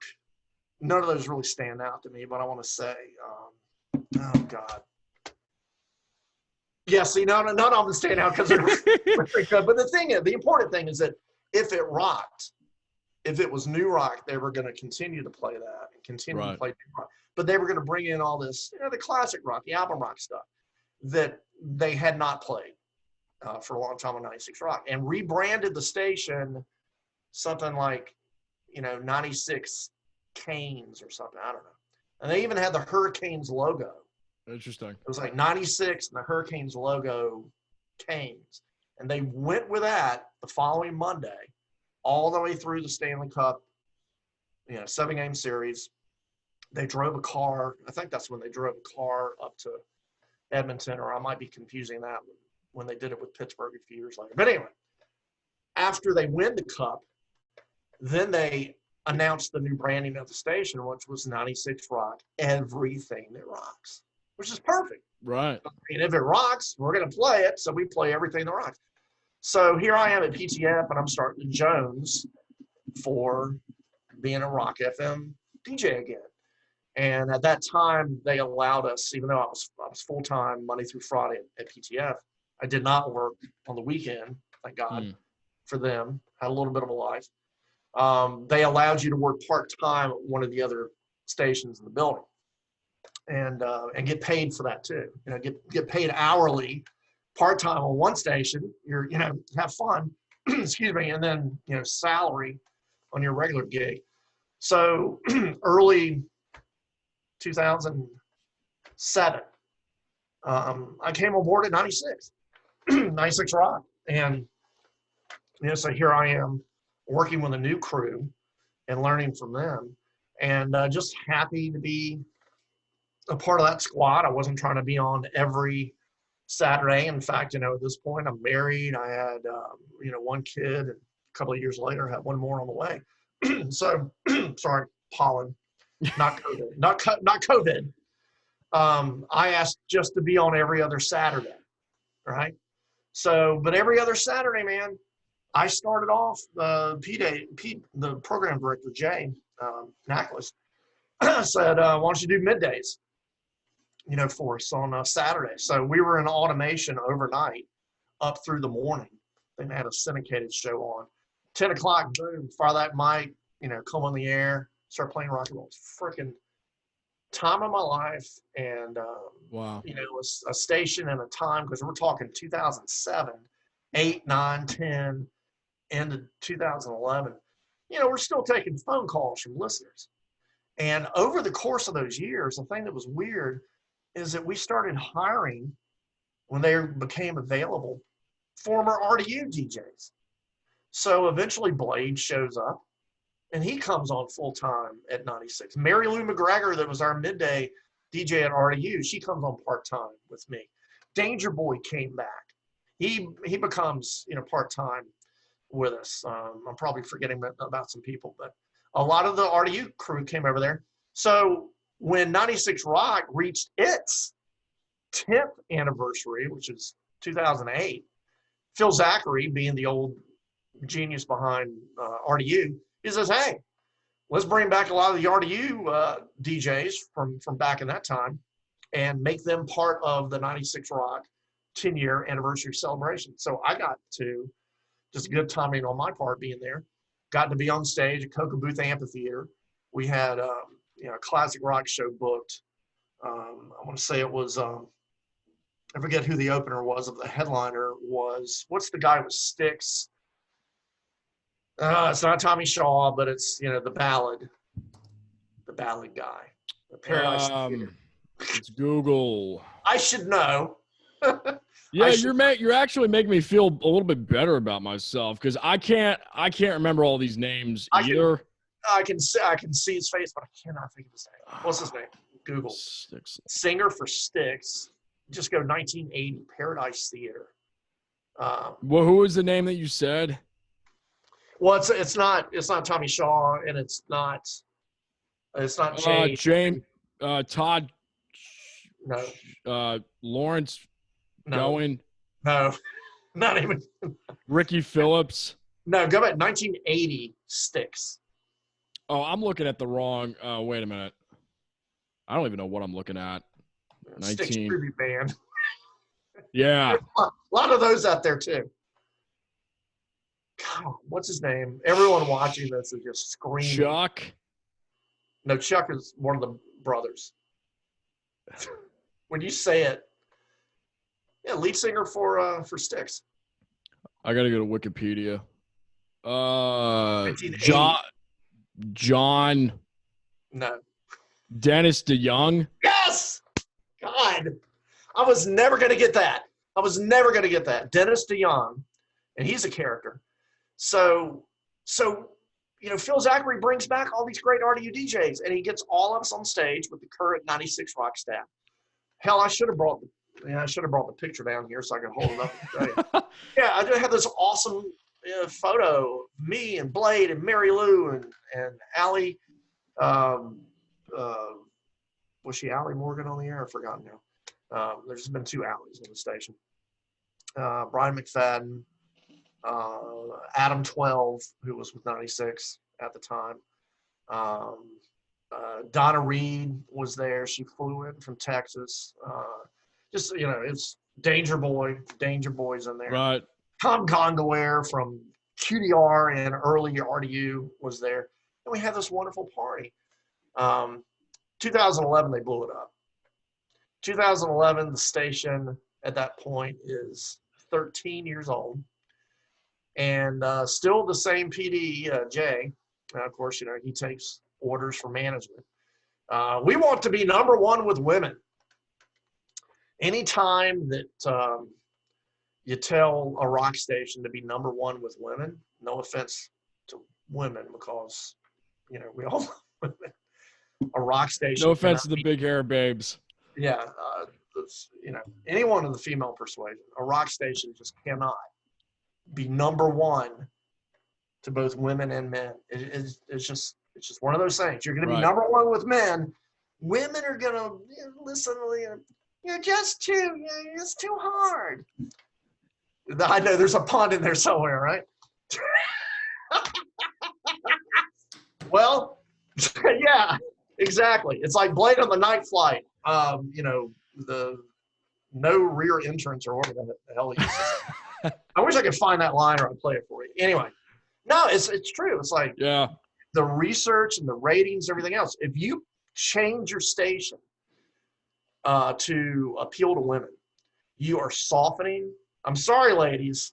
I mean, there are plenty of you out there that kick ass and you ride skateboards. It's not the majority, though. It's not the majority. And if you start watering down your rock station, you're going to turn off the guys. You may attract a few more females, but you just killed your rock station. So sometime around 2011, and they had already gone the classic rock route on 96 Rock. And it was really sad. And Blade and I and everyone else and Adam 12, we're all looking at each other going and talking to each other, after our shows. And we're going, they're killing us. Yeah. They were making us. I remember that transition. So we were everything that rocks, and then all of a sudden we stopped being everything that rocks. It's sometime around 2010. Yeah. And every time we played a damn classic rock station, sorry, classic rock, but every time we played something, we had to say classic rock on 96 Rock, to emphasize. We did that crap for like 9 months. Right. Maybe a year. I don't think it was a year, but it killed us. And I guess ratings came back and they were worse than they were before we made that transition. So then the PD comes to us and says, okay, you can drop the emphasis on classic rock. We're everything that rocks again. Now that we've killed it. And so what do you think happens? You lost all those people. Right. So I don't know what the ratings were at that point, but they were not good. And things got darker and darker as the year progressed. And by the time fall of 2011 came around, I remember, I was safe at WPTF, fortunately. But as a part-time gig on 96 Rock, I wasn't, because nobody on the station was. And I remember Adam 12 coming to me one night during his show, and I was still up there doing production for PTF, and he said, I don't know, he was just giving me the vibe that, something's about to go down. Right. And I'm not going to say, where I was or what was going on. Sure. Of course, it's more family personal. It was just extremely bad timing. I get a phone call from the PD at 96 Rock, and this is, again, early November 2011. He says, hey, can you come by my office before you come in today for, the talk show on PTF, because he knew I come in the building about 2:00. The show comes on at 3. Radio lifestyle, man. We show up an hour before the show. We do the show. We do a little production afterward. Boom, we're out. Anyway, what a life, right? So he knew I was coming up early. And he said, can he come in a little earlier and come by my office? So I go in there and he says, and this is like, it was a Friday. It was a Friday. And he says, we let everybody go today, and we're letting you go. And my first thought, again, it wasn't for me because I had my full-time gig at PTF, thank God, as producer there. And at that point, I was assistant program director, doing a lot of what's called commercial logs and programming logs. Imaging and producing a lot of stuff behind the scenes. So I knew I was safe there, but my fun gig that I got to go in and still be this rock DJ was coming to an end. But my first thought was, well, what about Blade? Right. And I was sitting up against the wall. The wall was right behind me in his office, very small office. And I said, what about Blade? And he said, because I thought, well, maybe they're keeping him on, whatever it is they're going to do, just like the rooster, Yeah. So I say, what about Blade? And he goes, we let Blade go too. And I went, oh my God. And my head just went back and hit the wall. It was like somebody kicked me in the stomach, he was my first thought. So I've led up to this emotional moment, sharing with you and whoever's still listening, watching at this point, because sometime less than a year later, because there's a very dark time. RDU had gone from, in 2006, from a dead classic rock station that nobody listened to a rooster country station for a couple of years. And then they came out of that as talk radio with Rush Limbaugh. It was called Rush Radio 106.1. It's like, so that same great WRDU 106, there was this rebellious rock station for 22 plus years. First, you ruin it by making it country, and then you bring Rush Limbaugh. Yeah, then it turns into talk radio. What? Talk radio. But they still kept the call letters, WRDU. Are you kidding me? Thank you, Clear Channel. That's as nice as I can be about that. So Raleigh had at all. So Raleigh had no, great rock station anymore after, 96 Rock took over that point. And then we blew that up. We meaning Curtis Media, right? So now it's November 2011, and they replaced 96 Rock with a station that offended me the way they sold it, and offended all of us that were DJs there. I don't know if they meant to offend us or not, but we took it this way. It was called Radio 96.1. It's fun. More music, less blah, blah, blah. with guess what? No DJs. Right. Which, you do a lot of times when you launch a station anyway, because you want people to hear the music, but eventually you bring DJs on. And eventually they did, but it was only like 2 of them. It was the PD and the Midday Girl that they did keep on from the former 96 Rock. But again, being female, easy, since your target was now a female audience, it was easy to have, her, as a voice. But even that was like a year after they made the switch. So yeah, they blew up 96 Rock, 13 years. No, throw that heritage out the door, and created this thing called Radio 96.1 with these awful, ugly orange and brown branded colors in their logo, and more music, less blah blah blah.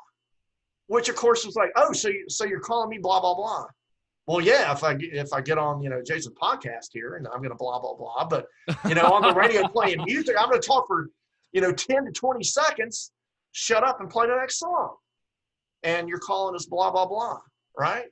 So that was an insult. And that station eventually turned into what it is now, which is even more wacky. They call themselves, they actually use their call letters. The call letters for that station, 96.1, are like the worst. We never used them in the branding of the station when it was 96 Rock because they're just terrible. The station, kind of like WRDU, I mentioned a long time ago, yesterday when we started this podcast, was the legal ID was Wilson, Raleigh, Durham, and those were the callers, WRDU, Wilson, Raleigh, Durham, because the city of license was Wilson. That's where the transmitter was licensed to the FCC. All right. Well, 96.1 was originally this little FM station in Burlington, North Carolina. Well, they moved the transmitter to Raleigh, but the city of license was still little Burlington. So when it was, before it was moved to Raleigh and became 96 Rock in 1998, the call letters were building a better Burlington. Building a better Burlington. It's like this. It's like the city, commerce department created the call letter. Let's start a radio station to promote business opportunity in Burlington. So the call letters of this little station that was bought was building a better Burlington, BBB. So if you ever listen to 96 Rock at the top of the hour when you have to play the legal ID, it was, everything that rocks 96 Rock WBBB. Say it really fast because they were horrible. WRDU were awesome call letters, and it sounded cool, and it stood for Wilson, Raleigh, Durham. We even threw in Chapel Hill just to try to make them feel like family. But WBBB, so our guy as a rock station would just say it really fast. WBBB, WBBB FM. That's the legal idea. 96 Rock, everything that rocks. Well, these knuckleheads, a couple of years ago, after blowing up 96 Rock and making it no blah blah blah, Radio 96.1, and it was a jukebox station. They still played some rock, but they played top 40 and other stuff, and they mixed it all together, and no DJs. When they started adding DJs back in, they still had the weird mix of music. So I mean, you could hear AC/DC, but then you might hear Lady Gaga, which to me, that would make me go. But whatever floats your boat. Of course, the sad thing is the station did eventually make it as a number one station in town. So that just shows you the musical integrity of some of the people out there. Here we have these authentic music passionate people like myself and Blade and everybody else on this 96 Rock, and we're a top 10 station in a 20 station market, sometimes top 5, right? But he's never number one. But let's not be greedy. Let's keep our respect and not sell out. They sold out. They became number one as no blah blah blah radio. But I'm leading up to somebody in that building, and this is after I left. Somebody in that building had the next great idea. Let's change the branding of Radio 96.1, which actually is pretty good, to 96.1 BBB. And the first time I heard these knuckleheads on the air, and I'm tuning over to see what are they up to now, and they had just hired some horrible morning show. Some dude, he's not even there anymore, and a girl and somebody else, and God, this is bad. And I kept hearing the guy saying, 96.1 BBB, 96.1 BBB. The hell is he making a mistake? No, nobody says the call letters on that station because they're awful. Right. So it turns out that's the new name for the station. Are you kidding me? It's even in the logo. And then the worst thing about the logo, at least when they blew up 96 Rock, we had this cool rock and roll logo. It was an oval. Yeah, it was like yellow and black. It was very much like, it was taken from 96 Rock in Atlanta. Because nothing in radio is original. We copy from other markets. Before the internet, you wouldn't know, but thanks to Google, they just copy that. But anyway, we made it our own. It was a great logo. Radio 96.1, they completely changed. They made it a square. They stacked the number. I'm a graphics guy. I've also done rock station logos for stations that have all been blown up, of course. But I appreciated it was kind of, it had an edgy look to it. The letters looked like they'd been typed, the numbers, Yeah. Radio 96.1, cool. Well, they blew that up, and they went back to the oval like we had on 96 Rock. In fact, I think they used the same font for the 96, except now it's like blue or magenta or something. And then next to that, BBB. So it's a white oval, 96. What is it, the Better Business Bureau or? It's a building of Better Burlington. Right. So not only do they call themselves that as their brand name, they kind of copped off the old 96 Rock logo. Wow. Well, why don't you just bring 96 Rock back? So anyway, that's why Radio Free Raleigh was created. Because when they blew up 96 Rock, and that was like the last straw. It's like there's no more rock stations in Raleigh. At that time, in the fall of 2011. It's funny that you say that because there really aren't. Dude, for like yeah. 9 months, a year, I don't know how long it was. But yeah, so RDU was gone. They were talk radio. They just blew up 96 Rock. Raleigh, North Carolina actually did not have a freaking rock station. As close as you had was Radio 96.1, no blah, blah, blah, which was Lady Gaga and You Shook Me All Night Long. So whatever. Wow. Right?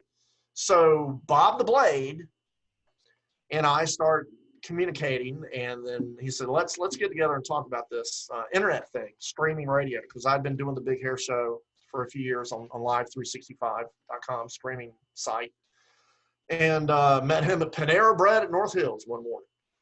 And I said, Blade, why don't we start our own streaming radio station? It's kind of an homage to some of the great rock FM stations that, we worked at, you worked at. We have a lot of those jocks who can do it come and join us like once a few weeks or something. We weren't going to do like everyday shows. It's just too much work and it's volunteer. So he was behind it. So Blade and I started this thing and settled on the name Radio Free Raleigh, which means, it has a lot of meanings, but it means we're free of traditional commercial corporate radio. We have no radio station tower. The tower that you see in our logo is like old and tattered and looks like it's fallen down. So that's kind of like a double meaning for, we don't need no stinking metaphoric, yeah. Right? We're on the internet. You get us on your phone, stream us in your car through your digital dash, listen to us on your desktop. Listen to us on your TV if you got the TuneIn app or the Live 365 or My Radio Tuner or 10 other, apps that we're on. So, Blade and I started this thing, and it was right around the time that he was also going on his book tour for the book that you're going to buy as soon as we wrap up the show, called There's Nothing Louder Than Dead Air. And he might owe me another copy for as many times as I mentioned it. But it is a great book. And I want him to sell as many as he can. So we started this thing, and so it was myself and Blade, and I got Danger Boy. So he did a regular show. I got Brian McFadden, who was RDU and QDR. We were the regulars. I had some that came and went. I had Mary Lou McGregor, who was a midday host on RDU. She did a few shows. Maria Miller was RDU back in the day. She's in Texas now. She's a voiceover talent and syndicates some radio. And then I got people to just do guest appearances. So they would come on like we're doing now. Right. They would DJ like an hour or so. So I got Tom Guild from RDU that I mentioned before. I got Bob Walton, who goes back to the original 1984 Start Me Up sign on. I got Kitty Kinnon, one of the greatest female rock jock ever in the Triangle area. And so all these great people at one time or another came on this Radio Free Raleigh that me and Blade started. And we used his book tour to help promote the station. Eventually got to be a lot of work to have all these jocks. Like I let them pick their own shows, and they'd send me, or their format their own playlist, right? Like we played a mix of alternative and classic rock throughout the day around the clock. But when the guys came on and did their shows, or ladies, they picked their own flow, what they wanted to. It was very much like early FM rock, right? Like freeform, right? And man, people would get on. Of course, now you got social media. You could promote it, and people would say, can't wait to hear Blade's show or Brian's show, or when's Danger Boy coming up? What's he gonna play? And all that. Adam 12 did a show once. He's a big Deftones guy, I think. Remember that. And that was a blast. And we did it for 2 years. But me trying to do this huge Radio Free Raleigh and manage all these DJs. And then that same time I was still doing the big hair show as another separate station. This became too much. So, and then Blade left the area. He's in Phoenix now, working out there. I put Radio Free Raleigh to bed after a couple of years. And it was just as well anyway, because the original Live 365, there was this congressional act called like the Digital Millennium Copyright Act or something like that. Right. It expired. Freaking Congress let it expire at the beginning of 2016. The reason that's important is because it originally was created, one of the reasons is so people like you or me could go to their home computer and start their own internet radio station and do so at very little cost. And Live 365 was one of those originators of doing that. They had agreements with ASCAP and BMI and CSync and all the royalty places. Right. And I want you to know, and I want anybody listening or watching this, what we do, what I do, and have always done on internet radio is the legal way to do it. I've always done it through live365.com. I say that because there are a lot of people that don't. Right. And that's a disservice to the artist. Mm-hmm. They're playing copyright material. It's not getting tracked. It's not getting tracked. So these aren't getting any royalty, even if it's a nickel, they're not getting it, right? Right. So Radio Free Raleigh has always been a legal streaming radio station through Live 365 because they handle all of the royalty contracts and listing of the music and all that. So I don't have to. I pay a subscription membership to broadcast. But anyway, it was a lot cheaper to do that during the DMCA or whatever it was, that congressional act. And they let the damn thing expire. No one, I mean, I guess some people lobbied, but Congress didn't care. So when that expired, that shut down the big hair show, which to me actually was okay because I was kind of, getting burned out on that. You can only do, that thing and relive those memories for so long. So that put me and thousands of other broadcasters on the internet out of business in January 2016. About a year and a half later, somehow, and Live 365 went out of business. When that DCMA expired, Live 365, which had a lot of debt, just the way their business structure was wrapped up, I guess they should have been charging us more. They went out of business. And I actually lost money, and a lot of other people did, because we had paid a subscription a year in advance, and we only got January out of it. So I lost several $100, and a lot of people a lot more than that. A year and a half later, a new group of owners buys the rights to Live 365. It used to be a company in California, and these folks are out of Pittsburgh, and they come on board. They contact me and all the former station managers, subscribers, asking if we'd like to come back. And I said, well, I've been thinking about relaunching this station called Radio Free Raleigh, but hey, your old company owes me money. So I wasn't happy about that. And they said, well, we're not the same company, even though we bought the rights to the name, but because we want you to come back, we'll discount your monthly. And interesting.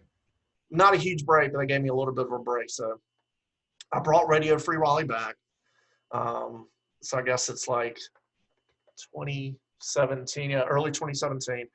And when I brought it back, I knew that I wanted to do it a little bit differently this time. And instead of focusing so much on those former RDU DJs, I wanted to kind of go the route of the more music, blah, blah, blah, like 96. And I said, I'm just going to program music and really cool sweepers and stuff, have some information between songs.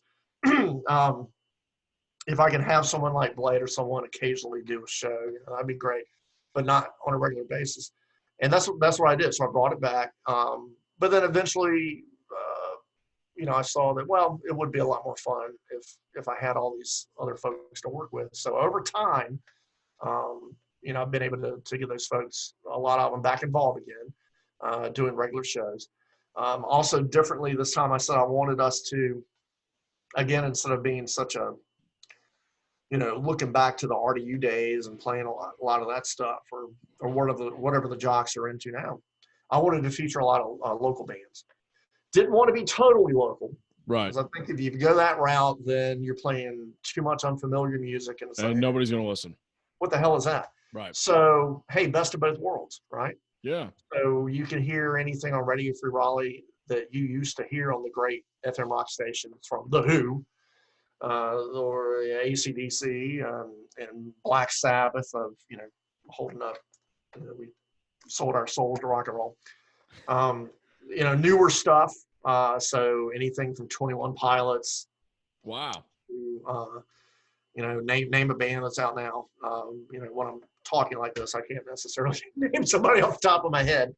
But everyone except for Evanescence. I still don't play. Right. Because I get to choose it. Anyway, so we play. I said I wanted to be this cool mix of current alternative that rocks, not the more lightweight stuff. But then some kind of fun, some guitar bass, like Sophie Tucker. Yeah, do you know them? Yeah. Girl and the guy, and they're totally whacked out, entertaining as hell, very talented for a two-piece.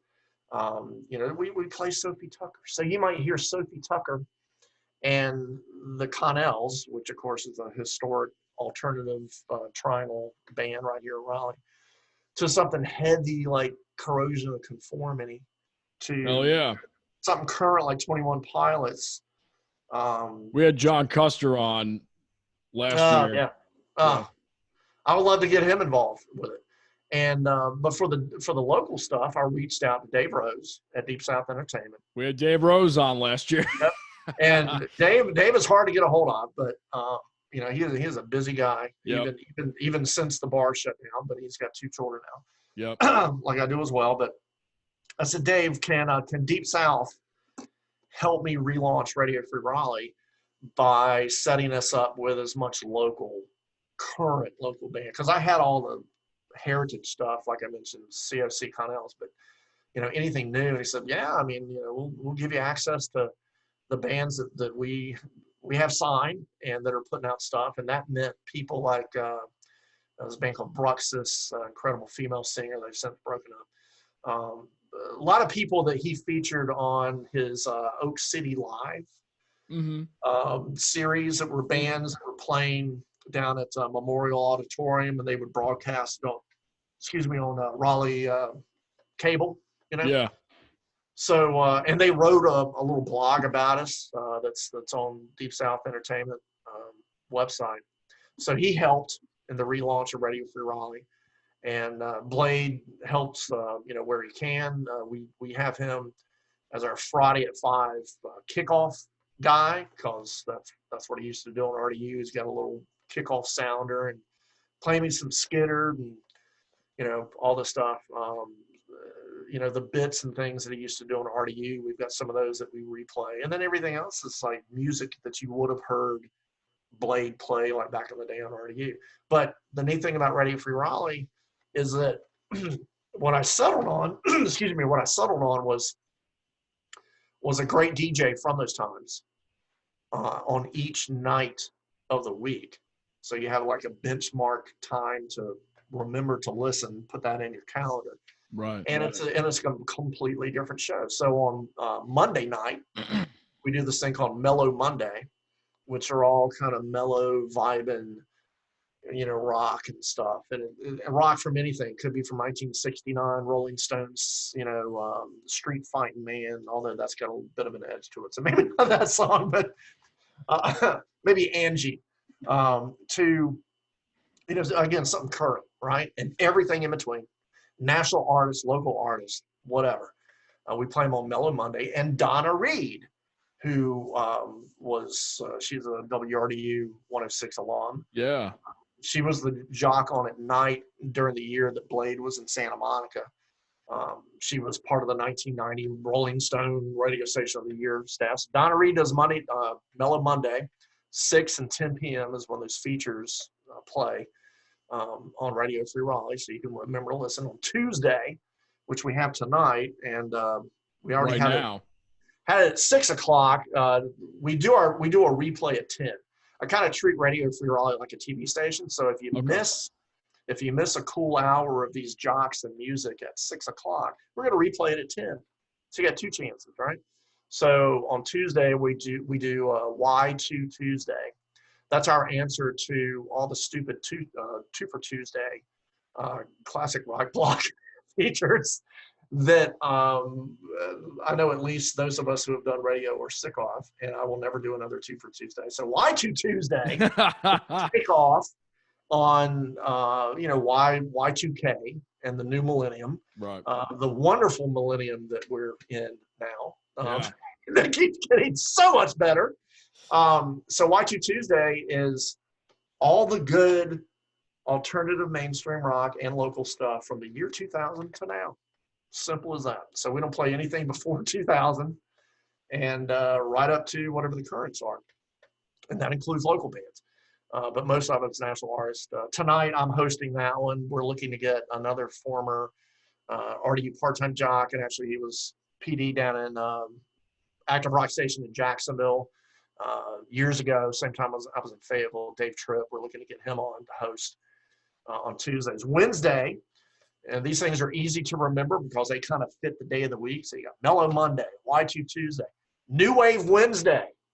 Well, it's Wednesday night, 6 and 10 p.m. And that's when we like to have fun and go back to the crazy new wave alternative modern rock 80s. So you could hear everything from Devo to the Cult, the Cure, REM. Gosh, what's the Cars? The Cars. Here's the thing that I've noticed with Radio Free Raleigh, and another reason why I would strongly recommend that you listen, and whoever is still listening to this at this point. I'm sorry. I haven't even asked any questions. There's no need to now. Well, I'm sorry. When you take a band like the Cars that we drove into the ground until you were sick of it, just like Boston, we don't play any Boston. Right. Right. If you're going to play Boston, it's got to be one of those, Boston's tracks. great, man, but who the hell needs to hear them now, right? Right. But we also did that to the Cars, and it was too bad. It's like the Cars were this great new wave band, but it got lumped into album rock stations that then morphed into classic rock until you didn't want to hear it again. When you take those 1978, 79, 80 Cars songs right up through Shake It Up, right? Before they became real pop and mainstream in 84. You take those songs and you play them up against Eurythmics or in REM or Berlin. Then it's like, oh my God, now you're hearing it in the environment that it first broke, and it sounds fresh and freaking awesome. So that's one reason to listen to New Wave Wednesday. The other is that we have a host that is kind of it's our takeoff on Max Headroom. You recall that name he was a Coca-Cola animated computerized spokesperson. Look him up. Okay. Google Max Headroom. It's pretty funny guy. Anyway, so it's not a real host. We have an AI host, but he's kind of like a 1980s computer AI host for New Wave Wednesday. Well, play into it, Yeah.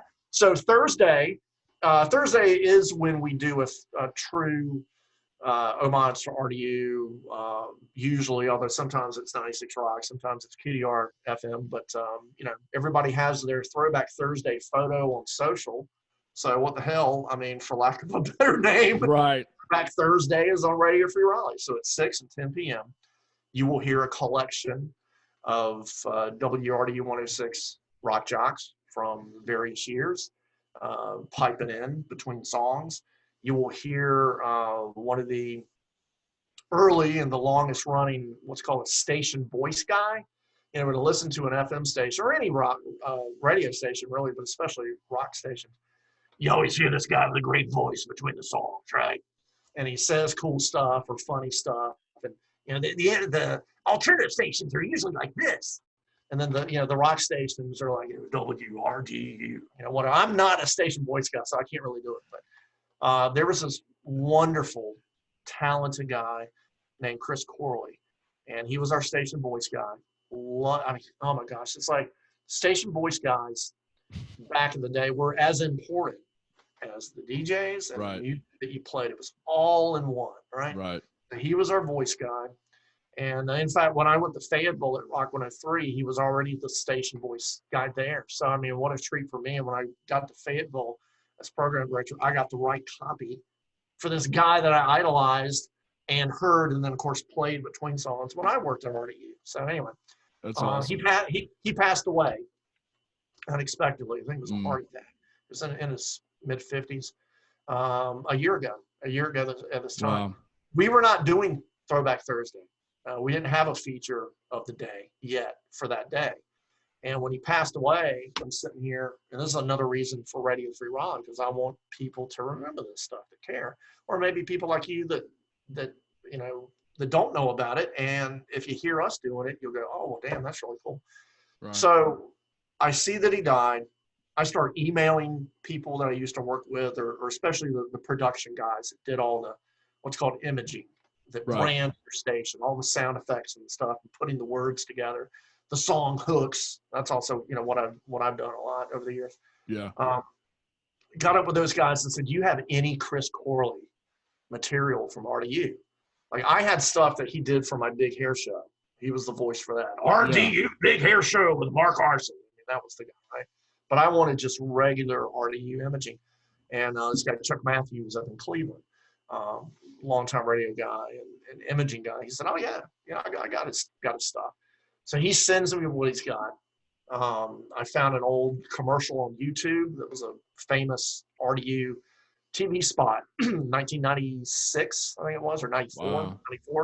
94. Had his blonde in there, Kitty Kennon's voices in there. It was something about, the incredible mouth is what it's called. So I nabbed that, and I created this hour of music. I said, we're going to do a tribute tomorrow night to the late, great Chris Corley. For those of you that listened to RDU back in the day, you heard this guy. He was between every song. Even if you didn't know his name, you knew who it was. And when you heard that guy, you knew you were listening to RDU. RDU. That's why that voice was important. Yeah, it's the Wherever you branding. went. Yeah, it's branding, man. So I got all this stuff, put it together, and I said, we're having a WRDU 106 takeover of Radio Free Raleigh tomorrow night, Thursday, at 6 o'clock and 10 o'clock. And hell, I think I replayed it one more time because I had people emailing saying, I missed it. I said, you know what? I'm not going to advertise it, but I'll tell you in the email. We're going to play it again 7 o'clock Sunday night, right? Because I can do that. I'm calling the shots, right? Right. So I got RDU era rock, Chris Corley's voice, the DJs that have done shows on RDU in the past. I've got their stuff, in the bank. Yeah. And created this hour that felt like RDU. So instead of hearing Radio Free Raleigh between the music, you heard Wilson, Raleigh, Durham, Chapel Hill, 106.1, RDU, all that stuff, right? Chris Corley. And there's the Jesse Helms liner in there, and frog sound effects, and Blades in there with the Stewart, all the stuff. And I'm going, damn, that was too good just to do one time. That was a hell of a tribute. It was emotional. It was emotional for me to put that together. I know the people that heard it, loved it. So, knocking ideas around. It's like, well, hell, let's do that every Thursday. Let's make it Throwback Thursday, and let's dedicate it to RDU. So every Thursday night at 6 and 10, you will hear, Chris Corley and RDU takes over the real WRDU takes over Radio Free Raleigh. I say real because there's a fake RDU, and that's another story that I'm not going to a fake RDU that is, of course, still owned by Clear Channel / iHeartRadio. That's on 100.7 FM. There was an oldies station back in the day, WTRG Oldies 100. I remember it. Yep. They signed that sucker on in 2013, about a year after we had started Radio Free Raleigh, which took a little bit of the wind out of our sails at the time. There's another reason why we caught it quits initially, because they came on with this big blip. WRDU is back. It's like, no, it's not. You guys suck. It's none of the original people. Blade did not go back to work for them. He was interviewed, and hell, he even turned them down. Right. And all they were doing was playing off the heritage, the equity that was in those call letters, but they were using them on the wrong frequency. Hello? RDU is 106.1 FM. It ain't 100.7. I'm sorry. So, and then they used to call, what was that, the River or something? They used to call it. Exactly. It was the River, and before that, it was like Adult Alternative. Kitty Kennan worked on the. Here's the deal. I'll tell you a story not too many know about. Well, here's an inside radio. So Kitty Kennan was on that station, 100.7, the River. When they decided to blow up the River, and hey, let's bring back the RDU call letters and try to play off that nostalgia. Say that we're the new RDU. Oh yeah, I remember this. Yeah. Yeah. Right. They fired Kitty. The story that I heard is that she's not rock enough for what we're going to be doing on RDU 100.7, which, if you remember when the station signed on, as I was checking it out, again, with the station voice guy, whoever the heck it was, and it's awful. Everything they did was like for meatheads. It was like dumb guy stuff. So the thing about WRDU 106 that made it great back in the day is that it was intelligent. The people that wrote the copy for Chris Corley to read, it was all smart. Right. It was all the double entendre and double meaning, and I know that was redundant. It was smart. It was smart stuff. It was fun and smart. This new fake RDU 100.7, when they signed on, it was just all the, hey guys, stop scratching your ass and crank up. I remember this.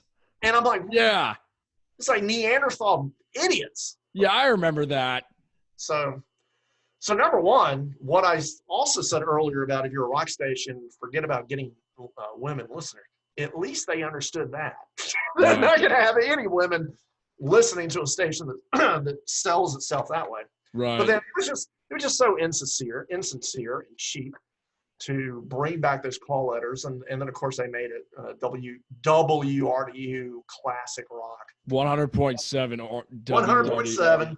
So those of us of the real RDU, we call it faux RDU. Right. That would be FAUX for those of you in Garner. No offense. That was a joke. Well, I mean, this is crazy. This is like the entire history lesson of. So anyway, So I'm going to wrap this up because I know we have to wrap up the show at some point here. So that's how Throwback Thursday came about.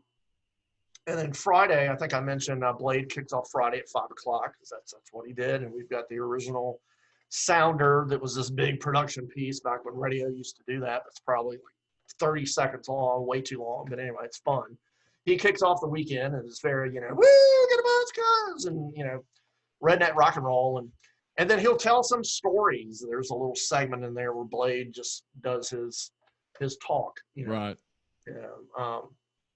It's like a little piece, and everything else is RDU era rock. After him is when we totally devote an hour to the local bands, and we have this great host named Kilby, who was a jock at KNC 88.1 the same time I was there in the late 80s. We didn't work together too long there. He left NC State before I did, but We reconnected all these years later, and he was huge in the local scene back then. So I knew he would have the knowledge and passion to be able to connect with these bands and get new bands to send music and stuff. So he hosts the Homegrown Hour. I did a homegrown, where I put a homegrown show on Rock 103 years ago, and I used the same method behind that one. Lots of FM rock stations and RDU used to do one. They would call it local licks, or Right. whatever. 96 Rock had one, but they would always play, like I mentioned earlier, new, which is always unfamiliar music, and there might be something good in there, but then most of it's going to be like, what the hell is that?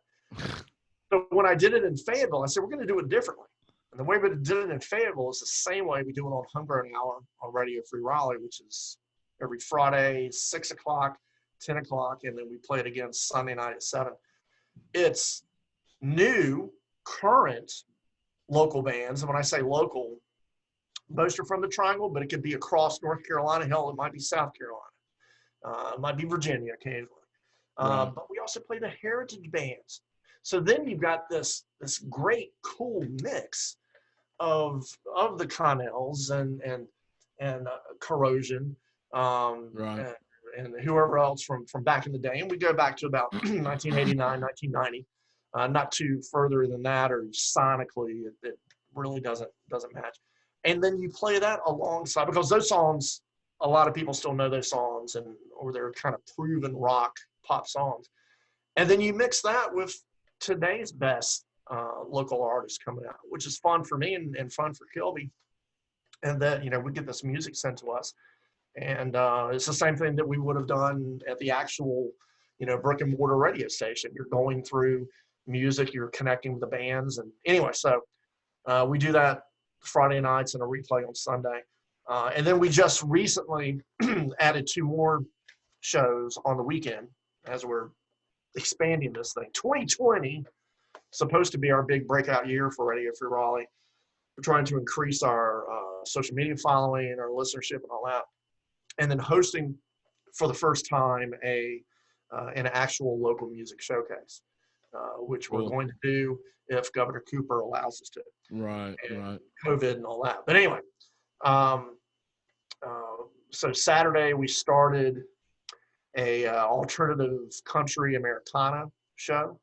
The reason that we put that on is I never will forget, one of the scenes in the mid 90s was what they called alt country or alternative country, with bands like the Backsliders.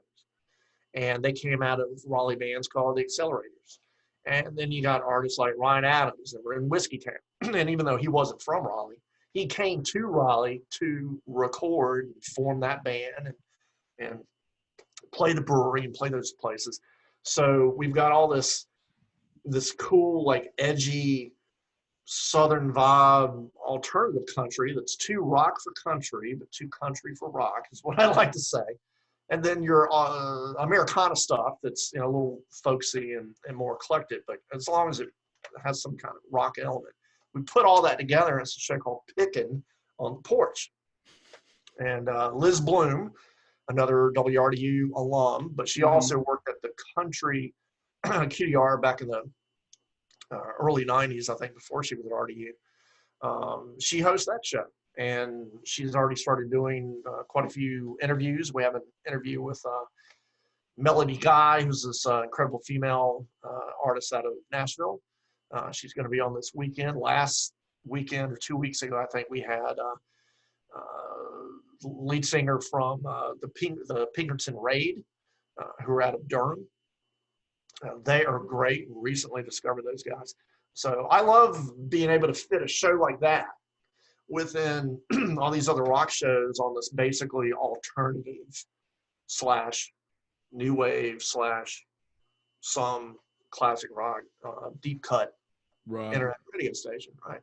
It expands our sound a bit, and gives us that unique Raleigh original sound, too, that you can never do on a commercial, just rock station.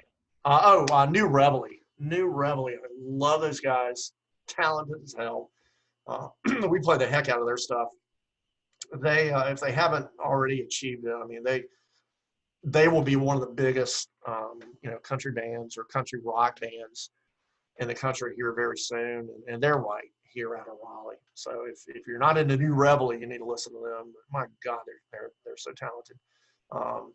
But I mean, if I had playlists in front of me, I could name some of these bands. We play some pretty cool stuff on there, and again, that runs the gamut. It's kind of like the Homegrown show. It could be national, it could be local, and it's goes from basically the period 1989-90 to now. So that's Picking on the Porch. That's Saturdays at 4. We can replay it Sunday at 4 because it's at kind of middle of the day. You just mowed the grass. When we come inside, get a beer, sit on your deck, listen to Picking on the Porch, right? It's perfect time of the day. And then Saturday night, we just added this. This is kind of the end of the wrap up here. We just added a full-on metal show. Oh, hell yeah. And this has a lot to do with your friend and mine, Trey Richardson. And Trey, I came into knowing through some mutual connections and local tribute band circles. Mm-hmm. And I was looking for some advice on where and how and why is it so difficult to book a showcase at various venues in downtown Raleigh. Right. I started that process back in January, and then a friend of mine, Gabriel, hooked me up with Trey, and Trey gave me the ins and outs. I eventually got the show booked, and then this virus came. But anyway, right. Trey, in getting to know him again because of the virus stuff, and him starting public music television, which is his way to try to get local artists like yourself and bands to be able to come out, stream a performance, set up a donation link, have a place to do it from, which originally was Aviator, and then most recently we just had a show from Tobacco Road, Harley Davidson. He was reintroduced to me, so he reached out to me that time and said, "Hey, would you like to get Radio Free Raleigh involved to help us promote this thing when it launched? And oh, by the way, we're going to have an AC/DC, female tribute band, Shoot the Thrill on there. Would you like to, do an interview before the show?" And that's how it came out. I was supposed to meet you that night. Right.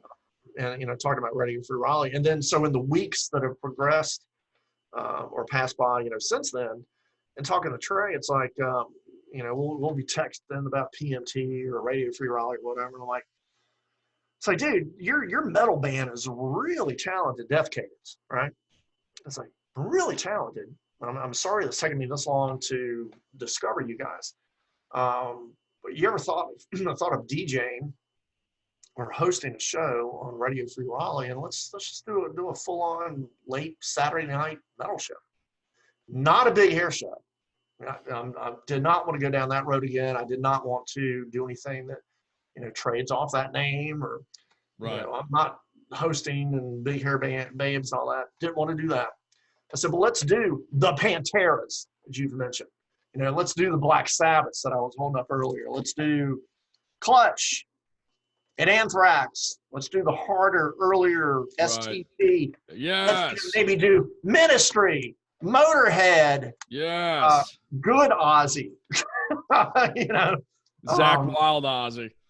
Yeah. You know what? Well, I mean, nothing against Randy. Well, I love Randy too. Randy Rhoads, yeah. There was one guitarist in between the Shot in the Dark era that I'm not a fan of. We don't do the cheese Ozzy, but we do the full on. And he's like, yeah, man. So I didn't know what to expect with this guy. I know he is a vocalist, a guitar player, and multi-talented as hell, as you know. Yep. But and a wedding DJ at times. Yep. But he's never presented on the air in a radio format.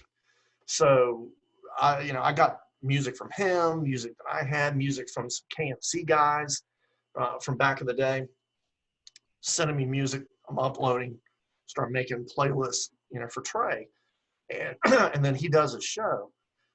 It just debuted 2 weeks ago, and it's on. We play at 8 o'clock. 8 o'clock Saturday night. We replay it at midnight. So you can hear it before you go out to the clubs if we ever do that again. You can hear it when you're coming home from the clubs if you get out a little early, right? The dude kills it. It's totally sold it, just being who he is. Yep. And I didn't have to give him very hardly any direction at all. He's loving it. I'm loving it. We got a cool logo. It's kind of a play off the name of his own business. It was just kind of made sense. He runs Metal Ward Entertainment. So I was thinking about it. It's like, well, a ward is like, like a mental ward. And a lot of metal has the imagery of, the sanitarium and Quiet Riot. If you're not doing Quiet Riot, but, Right. Megadeth, Metallica, and going insane. So it's, what about the metal ward? So that's the show. There you go. The show is the metal ward. And it's great. And Trey originally wanted to call himself DJ Trey. I said, oh, man, I don't know. I said, nobody putting DJ before your actual name was something that the kids at KNC did like years after we were there. It was like a thing they did in the 90s, and I think they still do it now, and it still irritates me. It sounds like you're a party DJ. I'm DJ. I'm a DJ Arsen. It's stupid, right? Sorry, I'm not a fan. No, it's just funny because at the Carolina Music Awards, when they have the DJ category, it's like everybody's name is DJ whatever. Hey, that's fine if you're a club DJ. Right. More power to you. Right. You should be DJ Trey or DJ Public Enemy or whatever, right? I mean, that's fine. Yeah. That's fine. Yeah. That makes sense. But not on the radio. Right. On the radio, it just doesn't sound right. It's not the same. And then if everyone's calling themselves DJ, how the hell are you going to How are you going to know what you are? Right? Yeah. So I was going to kind of say, all right, one of those radio, I'm being the corporate guy now. Okay. If you want to call yourself DJ Trey. And then I got to thinking about it. It's like, wait a minute. What the hell? The name of the show is The Metal Ward, a takeoff on the mental ward. You're Dr. Trey. Perfect. So Perfect. Dr. Trey is the host of our extreme metal show on Saturday nights, and I'm very proud of that. So that's great. There you go. Well, no, I mean this was I completely abandoned my notes. You covered every single bullet point I had. Well, first of all, thank you for your time. Yeah, thank you. And I want to ask you one question that I ask every single guest, which is, if you could go back in time to your 15-year-old self, knowing the experiences and the knowledge that you have acquired, what would you give him as advice? Give myself? Yeah. Okay. As a 15-year-old? Yeah. I think my wife would agree with this, and it's probably not the best thing.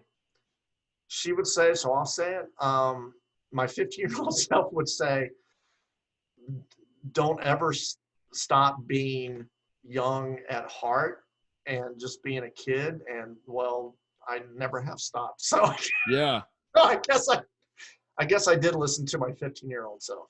Well, the frame is, what would you tell your 15-year-old self from now if you go back in time? But that works too. Oh, you reversed it.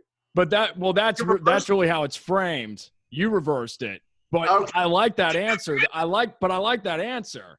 That's good. I would say, little Mark, don't ever grow up and become a corporate jerk.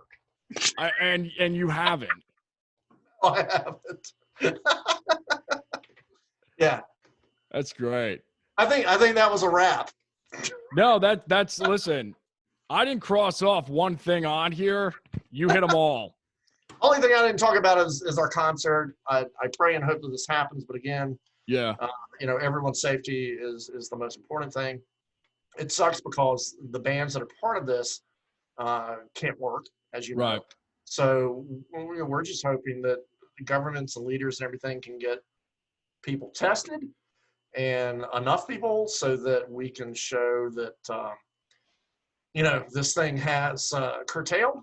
And we can have a semblance of being safe enough to get out there and co-mingle again. And if that happens, then as soon as we can, I mean, we're gonna push this We Love Local showcase. It's a 5-band local showcase featured Kaya Black, who has a new song out. He is a very young, green performer in the industry, but somehow he finagled Kyle Cook of Matchbox 20, guitar fame, to play on his new record. And the kid has a video out now that's pretty cool with a hot blonde model in it that was shot in Joshua Tree National Park. He's our opener. Cool. That's the opener for our We Love Local showcase. We've got the Geb, who are very talented, like 5 or 6, or I don't know how many people are in the band. They bring out stand-up bass and a lot of string instruments and rock guitars, and they're a cross between the Beatles and Connells and I don't know what else. Really, really good band. They have a new album out now too, called Dumpsters and Mansions is the name of this album, I think, or at least the first song. They're part of the showcase. Band out of Boone. That's one of our faves on the Homegrown Hour. They're called Barefoot Modern. They met up in college. Young female singer. They're all, I mean, very, very young. One of them just turned 21, so he's now legal to actually go into the club and have a beer. But they are great. And the lead singer, Tegan, has this incredible, mature female voice. She can just belt them out. She can sing anything from Zeppelin to, of course, their original band. Their songs are great. So they're part of it. Smoke from All the Friction is this. They call themselves dark synth pop. And it's this guy, Cam Gillette, who is he's this maniac of creativity and energy and innovation, and it's him and this other guy, and I think they have a third person that comes in and accompanies on bass or guitar or something. They have revolving memberships, but members in the band, but it's all around Cam as the creator. I can't believe that we have this guy living here in Raleigh. They just released a new album called Nuance. They have a video that they shot downtown Raleigh. You got to look them up on YouTube. Smoke from All the Friction. Freaking incredible. So this is their second album. We let them do a takeover on Radio Free Raleigh about a month ago. And then our headliner for the We Love Local Showcase, which is June 12th, if we're able to get this thing to happen. That's a Friday night. It's at the Wicked Witch, South Street in Raleigh. Our headliner is the Velt, VELDT, the Velt. And they are, I don't use the wrong term because some people call it shoegaze, but that's also kind of a musically derogative term. So I'll call it soul gaze. But they were a band that when they launched in 1990, we played them on KNC. RDU played them as a Future Classics band. People confuse them because the majority of the members of the band were African American. And the two founders are brothers, Daniel and Danny Chavis.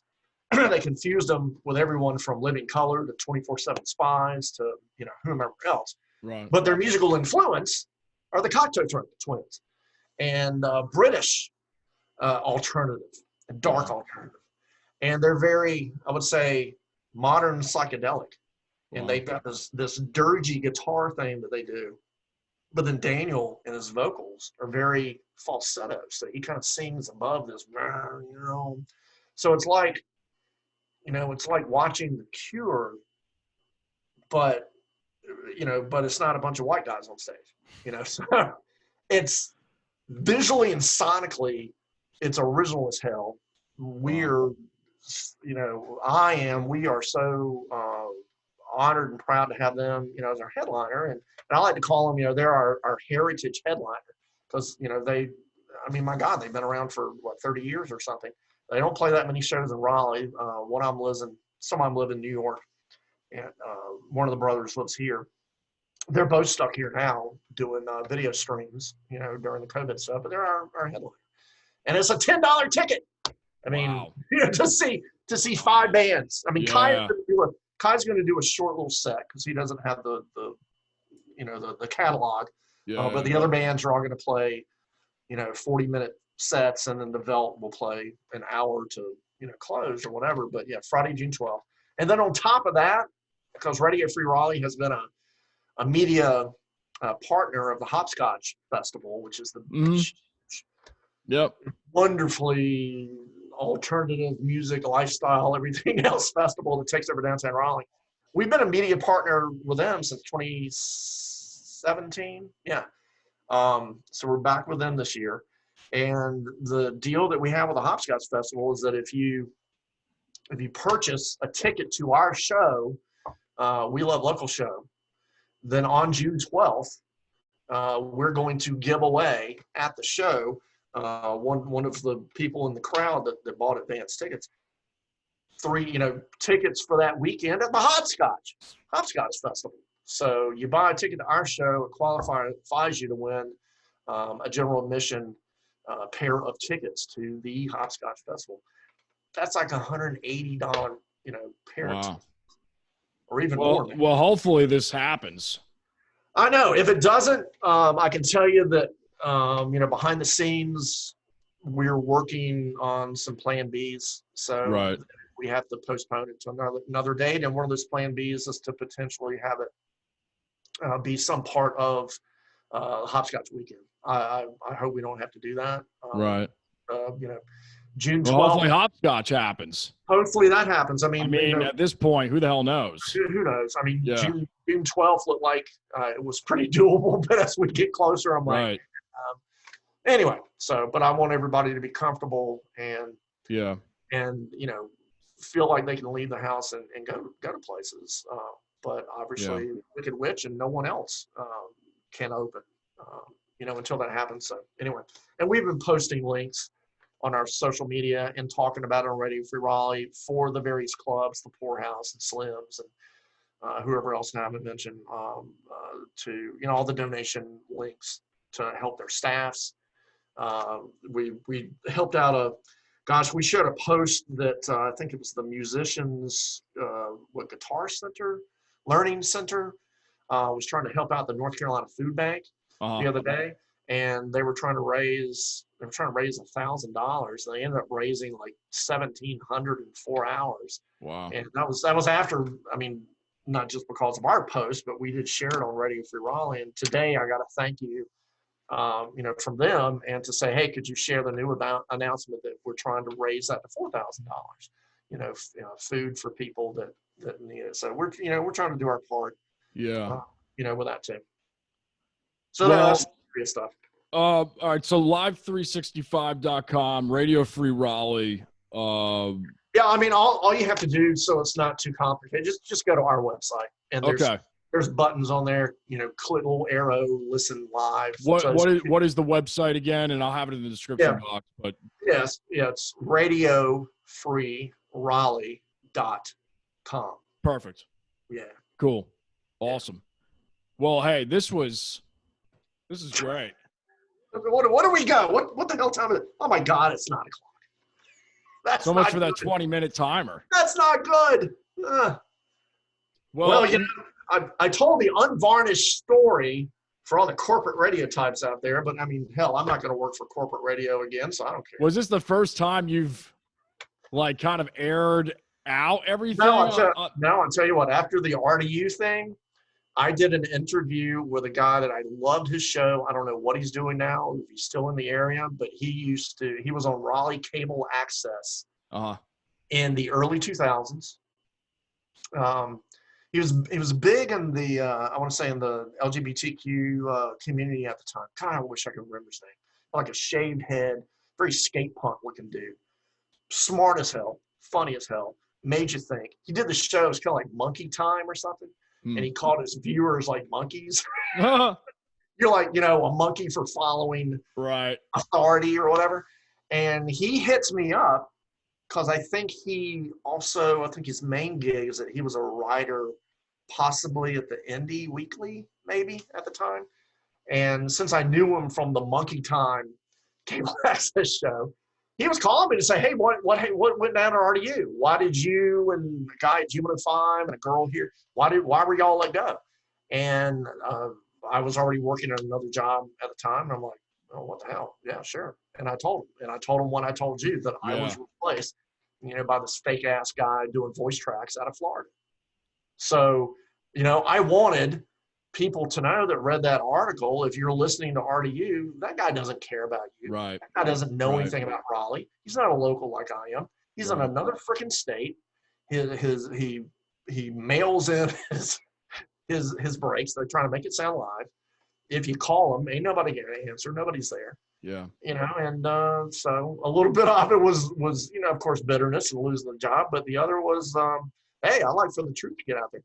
Pissed off some people that I used to work for, that eventually we made amends and everything was okay. But I was the only one that spoke about it. But yeah, I wanted to blow the roof off that. And the article, they interviewed me, and then for the flip side, they interviewed Don Curtis, the owner of Curtis Media, who, at the time, he believed in local radio. All of his jocks and all of his station, everything was right there in the building. So, he was, in my eyes, he was like a champion at the time. And they interviewed Danger Boy because he was at 96 then, in 2001, 2002, whenever this was.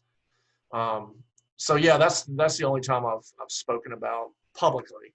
Those times. Until now. Until now. But you know what? I haven't said anything that isn't.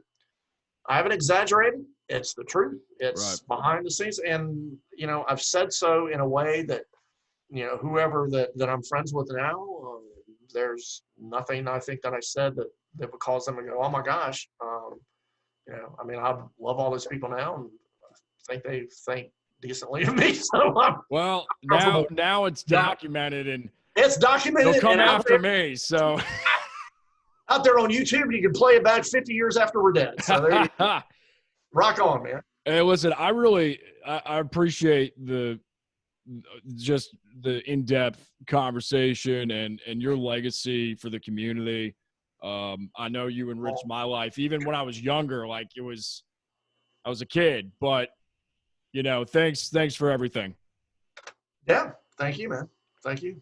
You guys have been watching and listening to the Jason Damico Show. RadioFreeRaleigh.com for more information. And this has been Mark Arsen with us. And we will see you guys on the next episode. Check the description box below or to the side for all of the Rock Free Radio information.